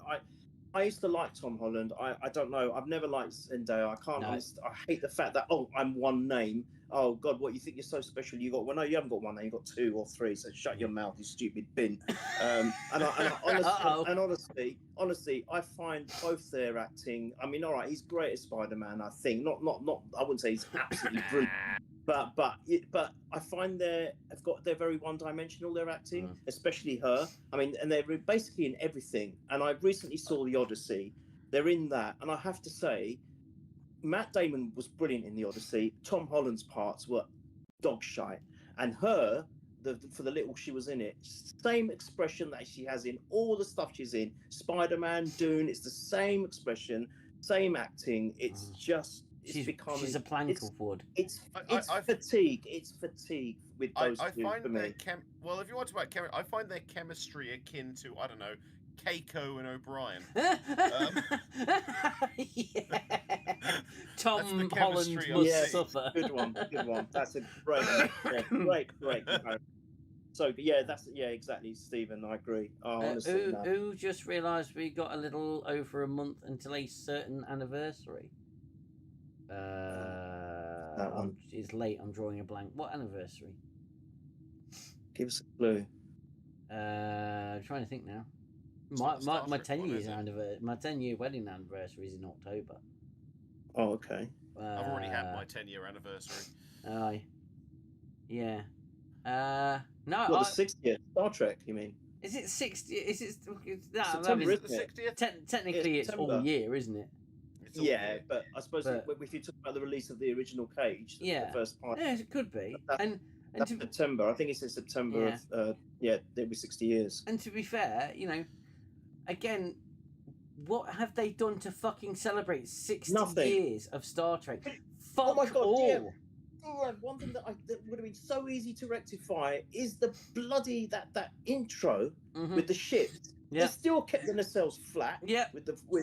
Oh, it just drives me mad. I mean, how long would it take to rectify that? No, they're not. Oh, it just because they've added now, the Strange New Worlds Enterprise back on the end of it now after that dross that was the Academy shit. So if they've been able to do that, why can't they just change themselves? Look, here's my biggest gripe, Gooner. For the 60th anniversary of Star Trek, why wouldn't you? Why wouldn't you if you were paranoid? Exactly. And again, Robert Meyer Burnett will have the answer to this, but I'm sorry, but Deep Space Nine, Star Trek Voyager, HD, come on. For the 60th anniversary, Blu-ray releases, get them out there. I don't know if you saw that video I posted in the Discord that was done by that channel, the Wolf 359 stuff. Yeah. And that was their 60th sort of video to the journey. And that was that's a fan creation. So good, so. The 30th, they had the little tribute on the VHSs before the episodes. Remember Yes. that one? Yes. You know, they have lived in our imaginations for 30 years, Oh, and the it's so celebration good. of Star Trek, and it was absolutely fantastic. That nothing like that was made from Paramount, and Well, they did a whole event, didn't they? And they got like the cast of Frasier to do a skit on stage. Yeah. With Kate Mulgrew. yeah. And it was great, and it was wonderful. And I watched that on TV with my dad. What was it? Yeah. The Radio Times 30th anniversary book, which I've still Yeah. got. Yes. Yeah, that was and huge. there was so much, and Yeah, now but can I- Paramount have done nothing for the Nothing. 60th. But The you know what? 60th. In a weird way, I'm glad they haven't, because if they do, they have to include Michael Burnham in it. I'm sorry, that makes me sick. I don't want to see her pictured No. in the same montage with Patrick Stewart and I don't and want William anything from Shatner this and era. yeah, exactly, No. exactly. No, nothing. Nothing from this era. No. The last, I'll be honest with you, with the exception of Enterprise, the last, and the end of Voyager and everything, I'd say the last 20 years of Star Trek needs to be just wiped. Just Done. wipe it. Just yeah. wipe it. Yeah. Even Literally Picard, just go from everything, yeah, just gone. everything. Just literally get rid of the JJ movies. Yeah. Get it got all of it wiped. Wipe the I slate do clean. feel a Biggest little bit waste of sad for money. Prodigy though, because I think Prodigy was great. We at feel first. we No, feel that's sad personal. for Prodigy. We feel sad for Terry Metalis. We can feel sad, but if the cost of getting rid of it is the season 3 of Picard and 2 seasons of Prodigy, I'm sorry, but they go. Yeah, no, Yeah. no, I agree. No, But- I but totally no, agree with you. I 100%. I know you do, mate. And this is the thing that we've always said. Don't get me wrong. Picard season 3 was a very, very kind effort to the fans. However, and Prodigy was a great series made by great people. But the majority of this run of Star Trek has been utter dog Oh, shit agreed. and has not been I mean, well received by anybody. They cancelled Prodigy to put a shitty kids thing on YouTube. Yeah, Yes. yeah. You know, Paw Patrol for Star Trek or Yeah, something? Essentially, Basically- Scouts. Yeah, and it's essentially. shit. Unbelievable. and yeah, and it's terrible. And then we got what? Starfleet freaking Academy. Oh, don't. the don't, joy. don't. We didn't done. need a kids television show. We didn't need a kids Star Trek show. It's called Star Trek. It's a family show. I was watching it when I was 5. Yeah, me Yeah. too. That's when I started. Didn't need it. That's We when I didn't started. need it. And I'm sorry, making Star Trek available for all people. No, Star Trek's niche. It always has been niche, and it needs to stay that way. It needs Well, no, to it stay in was its niche, but lane. it was open to anyone. Yes, it was open to who anyone, wanted but to it was. come in. But it was yeah. It was niche. But you Yeah. didn't need to pull people in. The more people you pull in, the more you dilute it. The more you dilute it, the less quality it gets. And it's absolutely ridiculous. I don't know whether this is really, really messed up psychologically, but my first ever TV crush was the Orion girl at the end of the credits of Star Trek, the original series. I'm not joking. Well, no, I can't. Hey. I can't fault you. Mine was Esri Dax, so I was just at the right age when she came into DS9, and that was it. Just okay. changed my freaking world. Just Esri. Just give me Esri. But DM, you said 5. This exact. I started watching Star Trek in 1975 when the reruns used to come on. Yeah. My mum and dad allowed me to watch it, and even the masked figure of the cage, the original pilot, Yeah. that used to sometimes end the credits as well. That would scare me shitless because Doctor Who even used to scare me, but I was like 5 or 6 years old. Yeah. But I was still allowed to watch it, and so I started at 5 as well. So Yeah. 51 years I've been watching Star Trek. That's why I get annoyed when I go on Facebook and I might contribute and say have a criticism for New Trek, and I'm like absolutely sure, and I'm like I am actually been a fan of the show from 1975, and I'm not saying that gives me any kind of priority over what you say, but at least it entitles me to an opinion, which is my opinion. I'm not going to sit there and destroy you for yours, so don't destroy me for mine. Well, but it is my opinion. A lot of fans of New Trek are lacking the emotional maturity, because they'll respond with emotion. They won't respond with logic or arguments. They'll always respond with emotion, gaslighting, right. and just verbal attacks. And that's a very leftist thing to do. It's because it's a mark of immaturity. It's a sign of immaturity. If someone comes and attacks you and calls you a dickhead because of your opinion and what you've said, they lack emotional maturity to make a logical counter argument to what it is you're saying. Star Trek fans are pretty much these days, real Star Trek fans are old and wise, okay, and they're wise beyond their years. They have grown up with this franchise that has taught them a lot, and has, the fans have given Star Trek a lot. Star Trek wouldn't be where it is without the fans, and those fucking retarded shitbags like Alex Kurtzman, who say they're going to use Star Trek as a platform, and Star Trek fans didn't get the memo on what Star Trek was. I'm sorry, Mr. Kurtzman, but fuck you in every fucking orifice. Fuck you. Get the fuck out and get the fuck away from Star Trek. You don't know what you're talking about, you insulting prick. Yes, thank you, Dan. That's well said, because he wouldn't even be where he is in terms of Star Trek if it wasn't for the people that he's shitting on now. Exactly. And you're not going to tell me what Star Trek is and what Star Trek isn't. You immature fucking retard. Just go fuck yourself. Seriously, I've had enough. And he's gone now. As far as I'm concerned, he's gone. And Star Trek needs to be put to bed. It needs time to heal, and it needs to be put into the hands of someone who cares. Yeah, no, bang on. I mean, I've encountered this myself. I remember when Discovery Season 1 came out.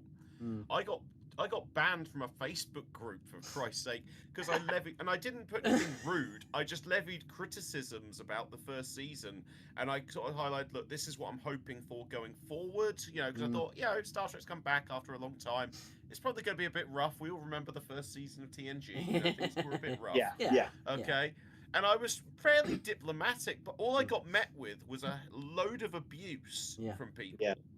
And then I got blocked from this group, and I'm like, I've been a member of this group for bloody years on Facebook. Like, what the hell's going on? One of the most I've not encountered that level of vitriol. And one of the most common themes, though, Xell, has been, especially early on in the days, it's like, shh, you might scare them away. It's like, no, I'm saying it's shit. It's shush. Let us enjoy this. Yeah, and why? It's like, you can enjoy it. Why can't you enjoy it? I'm just saying why I don't. Yeah, why can't you enjoy it? Well, it's not Star Trek. It's got Star Trek in the name. Why can't you enjoy it? Well, because it's not Star Trek. If I put a pile of shit on a plate and call it a Big Mac, are you still gonna fucking eat it? And this is the point. This is the point with Star. This is the only thing we ever mentioned. Again, I did put it in the comment section of the Discord.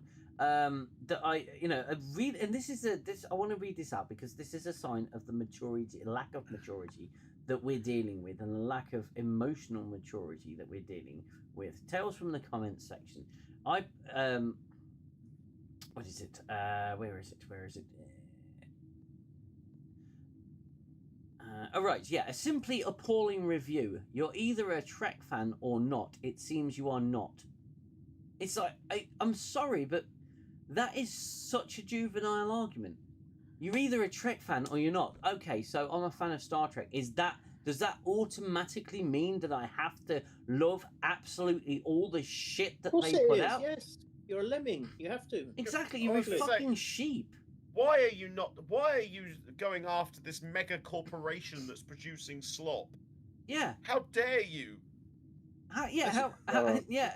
Exactly. How dare you think that something is shit? It's like, this is why. This is my opinion. Okay, so shoot me at dawn if you must, because it's only my opinion. Apologies to Xell and all the music fans out there, but this is why I don't like bands. I don't like bands. I like music. If a band can come out with a fantastic song and equally in the same breath come out with the shittiest song ever known to man, because a band is great doesn't mean everything that they create is great. Thank you. I was about to talk about that. Oh no, I mean, even my favourite band, I can still criticise if I think they've not done something good. Yeah. Or there's a particular song that really shouldn't have gone on the album. And this is why I have a critical mind. There's fans and there's fanboys. Yeah, I remember when I used to buy tapes, because in those days we had tapes and then vinyl of my favourite musicians or favourite bands, and there'd be like, say there was 10 songs on there. Sometimes there'd be 7 I didn't like. But I still loved them. Still loved them. Now that's the same with Star Trek. There is a lot of OG Trek episodes which I can't stand. I don't like it. No. That doesn't make me an anti-fan. I'm just, and I think I've said this before, the ones that truly care are the ones that are going to have the ability to actually criticize, because they do care. Yes. They're criticizing because they do give a shit. That's the difference. Because they want it to do better. And I'm sorry, we did have those kind of fans even back in the day. I remember there was I think I might have mentioned it. There was a convention that I went to in Leicester, I think it was. It was in Leicester. I think that's where I met Mark Alimo and Eric Menuick, who played the Traveller. And we were talking to, me and my brother were talking to, we found him on his own in the bar, and we were talking to him for ages. And then a couple of other fans who were dressed up came along, and we started talking about some of the next gen episodes we didn't like. And, you know, one of them was, I think it was the Deanna Troy episode or something. And, oh, this guy who was a big Deanna Troy fan, he went absolutely berserk at me and my brother. And we were thinking, what, we can't criticize? Exactly what Xell said about, you know, put a piece of shit on a plate and call it a Big Mac. It's not a Big Mac. You know, it was exactly that. So it has been there also back in the day. Yes. But it's just so much more profound now. Just because it's got the Star Trek label, we as fans have automatically got to love every second of every episode of every season. That's not how life works. That's not love. That's not love. It's not. The thing. And we've talked about this before on previous streams, and I've always said we do what we do because we love the franchise, we love the IP, and we want to see it do well, which means we are going to criticize it. And it wouldn't be so bad. Like, yes, there were some bad episodes of classic Trek. I'm not going to lie. You know, there were, but there was also a lot of good, so they earned goodwill. The fans. If a bad episode came along, you'd be like, all right, that wasn't that good, but you know, it's okay. Next episode will probably be better. There was a lot of goodwill there because 9 times out of 10 it was good. What we've had in this modern era is, and I think it doesn't help with the shorter seasons as well, is it really stands out that it is bad. And there's more bad than good, so they haven't earned the goodwill. Well, to be honest, let me ask you a get question. away with it. Let me just ask you, but in all the new Trek you've watched, what was your last good episode, even if there was one? Because I can't remember. For me, probably the fairy tale episode of Strange New Worlds was the one I liked the most. Right. Okay. I really enjoyed of this show. Picard season 3, although it was flawed, and it was flawed, the story was flawed. Story was certainly. crap. But certainly the first half of it with the nebula and everything like that, I freaking loved that. I thought that was a really good little mini arc. Yeah. And I've always said Terry Matalas was giving us a sincere love letter. Yes. In a way. It wasn't groundbreaking. It wasn't going to shatter everything. It was just a very sincere love letter where he was essentially trying to establish his own series going forward, or something he wanted to establish. He gave a foundation. Yeah. Agreed. But fundamentally, I would say, Discovery, there was nothing. There was nothing redeemable or good about that show. It was just a clusterfuck from the get-go. Yeah. The thing is, just reading one of these comments from Stephen Bromby. The problem is they mistake valid critique as a personal attack, which is very true, or problematic. They're incapable of making the distinction. Now, there's reason for this, and I would say that part of emotional immaturity is, or part of gaining emotional maturity is realizing that there is no such thing and cannot be such a thing as complete unconditional love for something. There's no such thing as unconditional love. And people... All love is conditional. Yeah, exactly. Unconditional love is a fairy tale. It is an absolute myth. And, you know, it's a romanticized thing. There's no such thing as unconditional love. And I love my wife. If she becomes an arsehole, and she knows this, and I know, and it's vice versa as well, and she falls out of love with me, she doesn't love me anymore. That's conditional love. And same goes with Star Trek. We can love, certain aspects of Star Trek, but it's not unconditional. There are conditions, clearly conditions to loving Star Trek. And if you don't see that, then I'm sorry, you don't have emotional maturity. You are not a mature person. You're not open. You're not thinking about things, and you are not open to. If someone gives me an honest answer or an honest comment in my comment section of my videos and tells me, look, you're wrong, and this is why I believe that you're wrong, then Yeah, I that's will different. respond to them. But if they go, oh, you're just a fucking twat who doesn't know what he's talking about, you're not a real Star Trek fan, you've got bad teeth. It's like, why you Yeah, I was told I've got bad teeth. It's like, yes, I'm English. Our dental system is Yeah. not great, you know. And God. or sort your fucking smile out, or sort your fucking teeth out, or you know, Wow. Well, that's just personal attacks. That's Yeah, personal attacks. that's all personal attacks. That's all they do. And you'll find that if it's a personal attack, I'll either do a passive aggressive one back because I'm trying to make a point, or I'll just ignore it. Yeah. Because I don't care if literally someone's going, what is it? It's like the Sheldon response in The Big Bang Theory. I didn't want to teach those poopy heads anyway, and it's that level of maturity. I tell you what, I think a lot of it comes from Big Bang Theory. I actually blame it for a lot of modern geek culture. I blame Big Bang Theory for a lot of things. Don't get me wrong. We watched it as a family historically, and the more we watched it, the more we started analysing it as a show. It did spawn a beautiful, beautiful spin-off show called Young Sheldon. That is a beautiful show. It's a great piece of television. It's just a wonderful. Every episode is just heartwarming. It's brilliant, and it takes you back. It's very nostalgic because it's early 90s. It's wonderful. But The Big Bang Theory is, I think, pure fucking evil for nerds. It's horrendous, and the characters, malicious. yeah, malicious, and the characters are malicious as well. I've never seen it. I've never seen it. Each and every one of those characters, Gooner, is a fucking sociopath. Oh wow! Except for Sheldon, who is heavily autistic and a fucking sociopath. Is this the one where Will Wheaton used to cameo on? Yes. Is that the show? Yes. Yeah. Prime example of a sociopath. Yes. Judging by the stuff he posts on social media. Right. Okay. But the big Like, shut up, Wesley. Stop it. What's the spin-off you said, which is very good? Young Sheldon. Young Sheldon is a beautiful. It's so. So lovely. can I watch that as a standalone without watching the Big Bang Theory? Yes.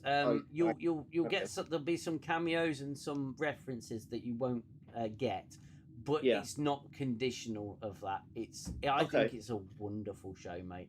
Okay, all right, it's really good, and it's very moving in places, and yeah, it's a great heartwarming show. About Sheldon as a character, because Sheldon in The Big Bang Theory is a complete knob, but he's autistic and he's programmed that way. Okay. And he doesn't do anything intentionally, but young Sheldon tells the story of his childhood, and it's brilliant. It's one of those shows. Yeah, that's great. I've got two recommendations. I says that, and then Stephen and Reaver when I was streaming last night told me I must watch Stargate because I've never seen it. But the movie or the TV show? Yeah, so they've said watch the movie, watch the show, yeah. and then potentially Atlantis, is it? Atlantis, yeah, that's a good one. Universe is another good one. It's only had a 2-season run, but I thought Universe was really good. Okay, all right. So there's a lot of episodes to watch. Okay, cool. Yeah, you've got a few. This is why I stick with anime, because anime hasn't disappointed me. Right. Anime, they constantly, no matter if it's fantasy or sci-fi, it doesn't disappoint.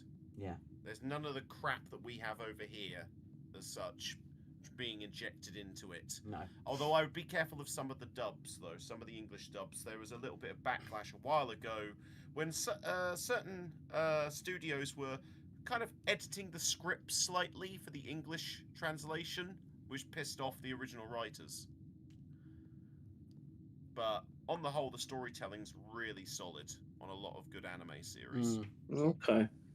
So, I don't know if that's necessarily your thing, Gooner. I've never been into anime, but maybe it's something I should try and check out. I can always recommend some. I can recommend some old school ones. Okay. Yeah, do that then. Yeah. For you. Okay. A lot of them you can find online now. I mean, I've still got DVD. I still buy DVDs of the stuff. Okay. And that's while having a subscription to Crunchyroll, so I can stream a lot of stuff. But yeah, there's some really good series in that. Some of them, I mean, if you can just recommend me one to start off, then I can see if it's something. Okay. So one I could recommend to you is Vampire Hunter D. That's an old one from like the 80s. Okay. It's really solid, really good good one to watch. It's basically a film. It's just a Oh, film. okay, cool. That's probably a good starting point then. Vampire Hunter D. Right. Yep. And then another one, if you want something a bit more sci-fi, you've got Gundam. That's Okay. another old one that's really good. Just big mech suits. Okay. Okay. But it's really good.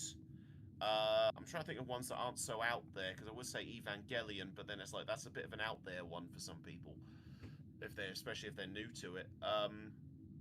But there is some really solid stuff in that, and I'll compile a list or something and send Okay, it to thank through you. as a message of like ones I can recommend. Okay. Okay, brilliant. That's really helpful. Okay, brilliant. Okay, so Vampire Ghost in Hunter the Shell. D. I've just looked up. Yeah, go on. Sorry. Ghost in the Shell. Stephen Bromby's just put it in there. Yep, that is a classic one. Oh, Ghost in the Shell. Okay. The original 1995 film.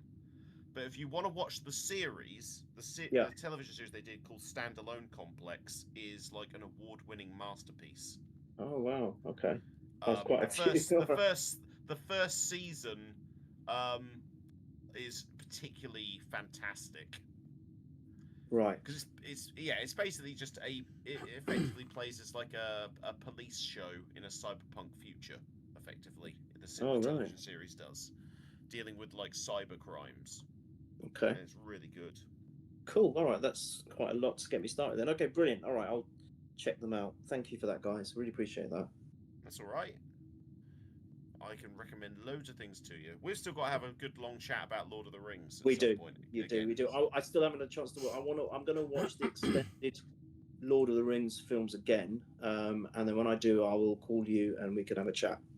And I can tell you everything they did wrong. Yeah, that's why I want to do it. That's exactly the reason. Why did they do this? I love you, Peter Jackson, but why? Okay, guys. I've just come across something. Okay. Oh. This is a slight change of subject, but further to the Rolaren game. So, Star Trek Shadow Frontier is a new horror game from the Silent Hill 2 remake dev Bloober team. So, that's actually pretty good.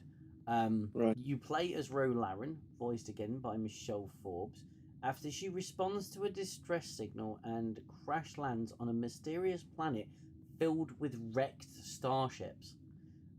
It's a third-person psychological horror action adventure. The planet is controlled by a strange consciousness that twists Rose's memories and slowly breaks her connection to reality. Gameplay mixes exploration, puzzles, combat, and cinematic moments, with Rose using her tricorder to investigate clues and her phaser for both enemies and puzzle solving. Launching in 2027 on PS5, Xbox Series X and S, Nintendo Switch 2, and PC. Oh, now that is a game. Really good. That is now I can attest. Now, Reaver will shoot me at dawn for saying this, but the Silent Hill 2 remake, it was not a good Silent Hill 2 remake, but it was a good game. It was beautifully made. The combat was brilliant. The action was spot on. It was every bit as good as Silent Hill 2, but it was no Silent Hill 2. Story-wise, there's a lot they left out and everything, but so they are capable of making a great game. This game looks like it might be a great AAA Star Trek game. Wow. See, now that sounds really intriguing. It does, and because it's a starship graveyard, the amount of different starships that you'd be wandering through. It'll just be Ortega on the surface going, I can't fly the ship. No, I keep crashing them. It's all Scotty's fault. It's all Scotty's fault. He just beeps at me all the time. Oh, brilliant. This could well be my first ever Star Trek game that I'm going to play, and I can't wait. And I think I'll stream it as well. Mate, if you haven't played Resurgence, I don't know what you're doing. Oh, you've got to play Resurgence. You've got to play Resurgence. It's an incredible game. Is that on the PlayStation Network? Oh, no. So it got delisted from the PlayStation Network, but you can get a physical copy. All right? Okay. You can get them from CEX, mate. They're about a tenner, maybe 11 quid.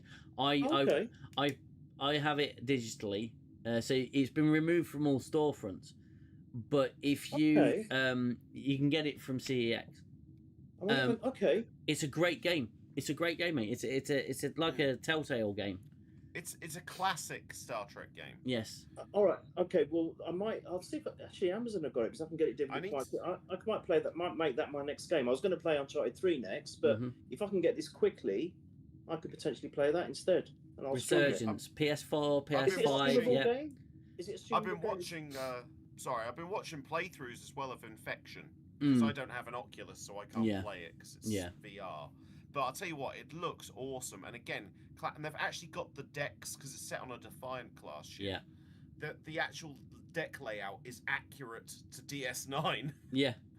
Like, it looks so good as you're walking around this Defiant class vessel. All right, it Yeah. doesn't look good because there's weird demonic things happening, but looks amazing. And this brings back to something you brought up last week, DM, about the fact of like they're going back constantly to old Star Trek. They're going Yes. back to the classic look. Yeah, they are.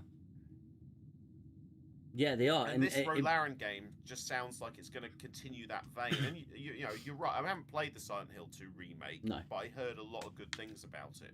It looks, From people. it's visually stunning. The gameplay is sound. Everything is sound. I agree with Reaver. It is they made too many changes from the original Silent Hill, and they changed certain things that they shouldn't have changed. But the game itself is very good. Maybe the studio will have more success with an original idea. I think so. And I mean, And, don't get I me wrong, mean- Silent Hill 2, mate. The remake was a success. It was Oh, yeah, no, it was I'm not very disputing good. that. But yeah, they've got a chance to make an original game. I'm It'd just be wondering brilliant. how long it'll take to have like a nude mod for this Rolaren game. Michelle Forbes in the buff. Michelle Forbes.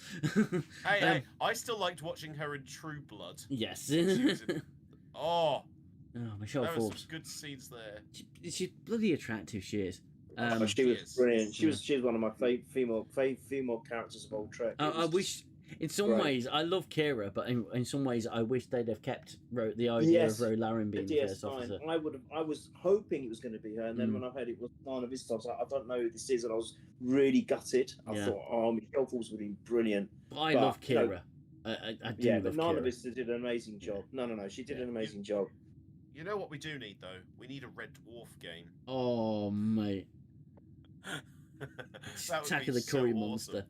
And, Yeah, and, or it, something like that. and it be it doesn't need to look like Dead Space. It just needs to look like cheap shitty sets. Yeah, it'll- with it'll be like weapons that fall Return of the- apart. Return of the Polymorph. Yeah. or something like. Even have like a power up where Rimmer gets Mr. Flibbles. A Red Dwarf game Oh. would be decent, yeah. That would be so good. And while Norman Lovett's still alive, just get him to narrate it as Holly. It's just the opening scene. All right, dudes. Right, dudes, what's happening, dudes? My God, I called 15 minutes half an hour ago. No, Sorry. 45 minutes ago. We've actually 'Cause we gone get to into a 3.5 hours. tangent. Yeah, it's great, isn't it? How you make a game if you need to get approval from management for every decision, and management and the management hates the Hates the games. game. Yeah. 14 of us are management in Xbox. Yeah, that's the thing with Halo, because that's just come under fire. The Halo remake has Yeah. not done very well. Ooh. First Halo release on PlayStation 5, which I never thought you'd hear anyway, but because they've just shoved shoved a load of shit in it basically, which they're now having to take out because it's not selling very well. But you piss off you piss off the customer. This is what you get. This This fuck is what's with the shaking customer. up the gaming industry right now Yeah. is the fact that gamers are turning on the developers. Yes. And it's, I Mm. mean, not to give a prediction, but we could be looking at a 1980s style crash Yeah. if they carry Yeah. on the way they're going. Western I game think it's developers inevitable, Zell. definitely. I think Oh it's god, inevitable. definitely. I mean, although I'll be looking forward to like in like 30 years' time when there's like some conspiracy theory program digging up a landfill of all these like crap games Yeah. that have been put out. Where's it gone? You But disappeared it's without a just, for trace. example, being biased, and because I'm only play on the PlayStation Network, To be honest, they've not really utilised the PS5's power at all. I mean, No. they bring out the Pro, and I'm thinking, well, you haven't even utilised the PS5, and you brought out the Pro, and the PS6 will be due in a couple of years, probably, maybe if not yeah. earlier. And it's like, well, you're not. The developers aren't doing anything with the power at all. It's ridiculous. Well, you notice, are you PS5 or PS4, Gooner? 5. You've got 5. So you're well aware of the haptic feedback on the controllers and everything. Yes. And it's not utilised well, is it, by a lot of developers? No. It was showcased brilliantly in that what was it? The Astrobot. Thing. And I thought, wow, this is going to be amazing. And then I'm thinking, well, what games have used it? Hardly any. Now, one of the biggest ones for using it is Dirt 5. Dirt 5 is a tremendous game. I just got the platinum actually the other day. Okay. It's a great rally game, and it really does kick your fingers off the triggers. It's an amazing controller, but amazing with the controller. But then I got Metal Gear Solid Delta, and there's one gunshot in that game that uses the haptic feedback. The rest of it's not there. It's not there. And there's a reason I bought the game, because I wanted to feel more immersion with the PS5 controller. And it's one gunshot at the end of the game that uses the haptic triggers. And I was I almost wanted a refund, because I thought I played this game 20 years ago. And I bought the remake because it looked better, and B, finally get the haptic controller, haptic feedback. Nope. Yeah. Denied.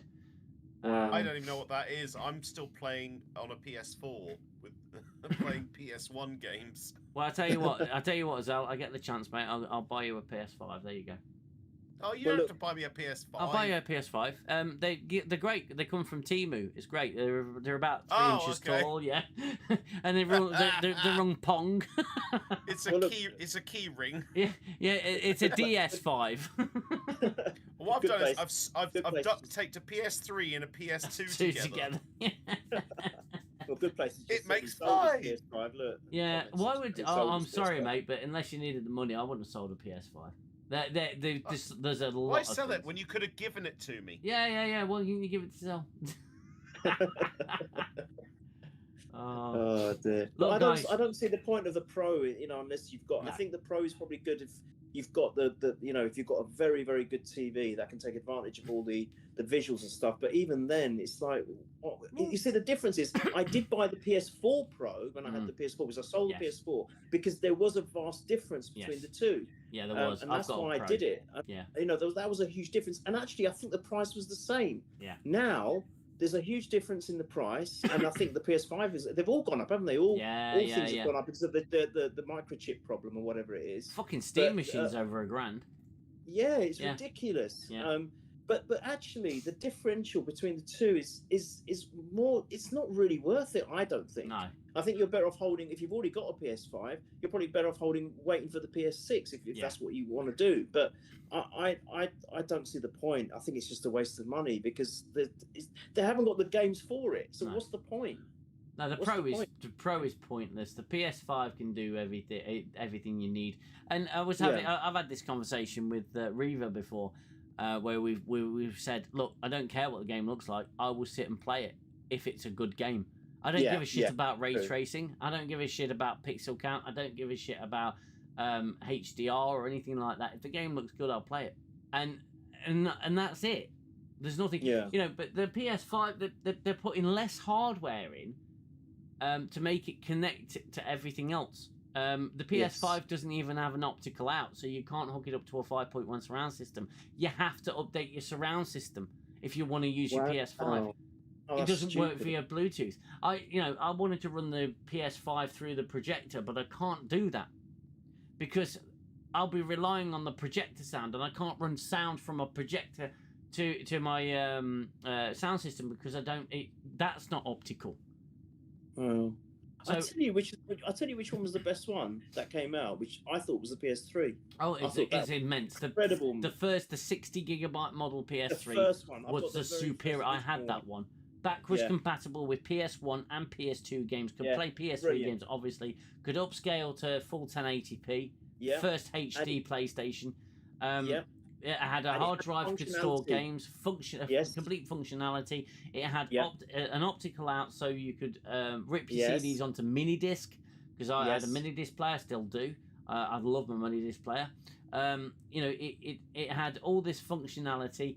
It had wireless controllers for the first time. First time, Six-axis yep. controllers, DualShock, a DualShock 3. Yeah. It had the capacity to store a lot more information on this new format, this new Blu-ray It format. was incredible. It's fucking amazing machine, and I was absolutely love my fantastic. PS3. And you can Yeah. stick an SSD in it, and it's a bit quicker. Yeah, that's right.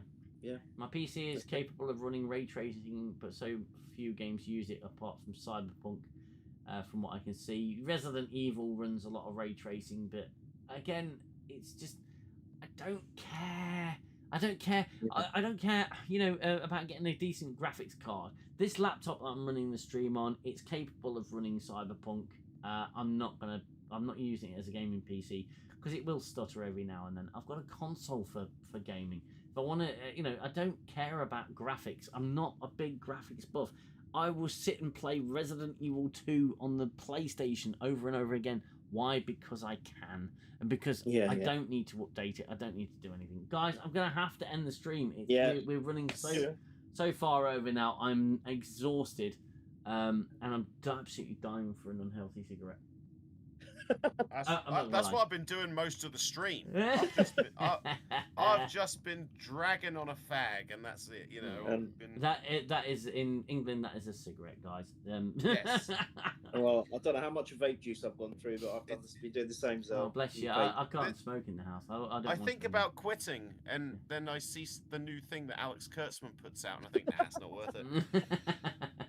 Guys, I really appreciate you all coming along. Don't forget to hit the like button on the stream, and don't forget to subscribe to the channel if you are new here and you like what we do. This is a weekly thing. We'll be back next Friday at standard time, at 8:30. It will, you know, videos and live streams will be a bit intermittent for a while, scheduled at different times because I've got some busy times coming up.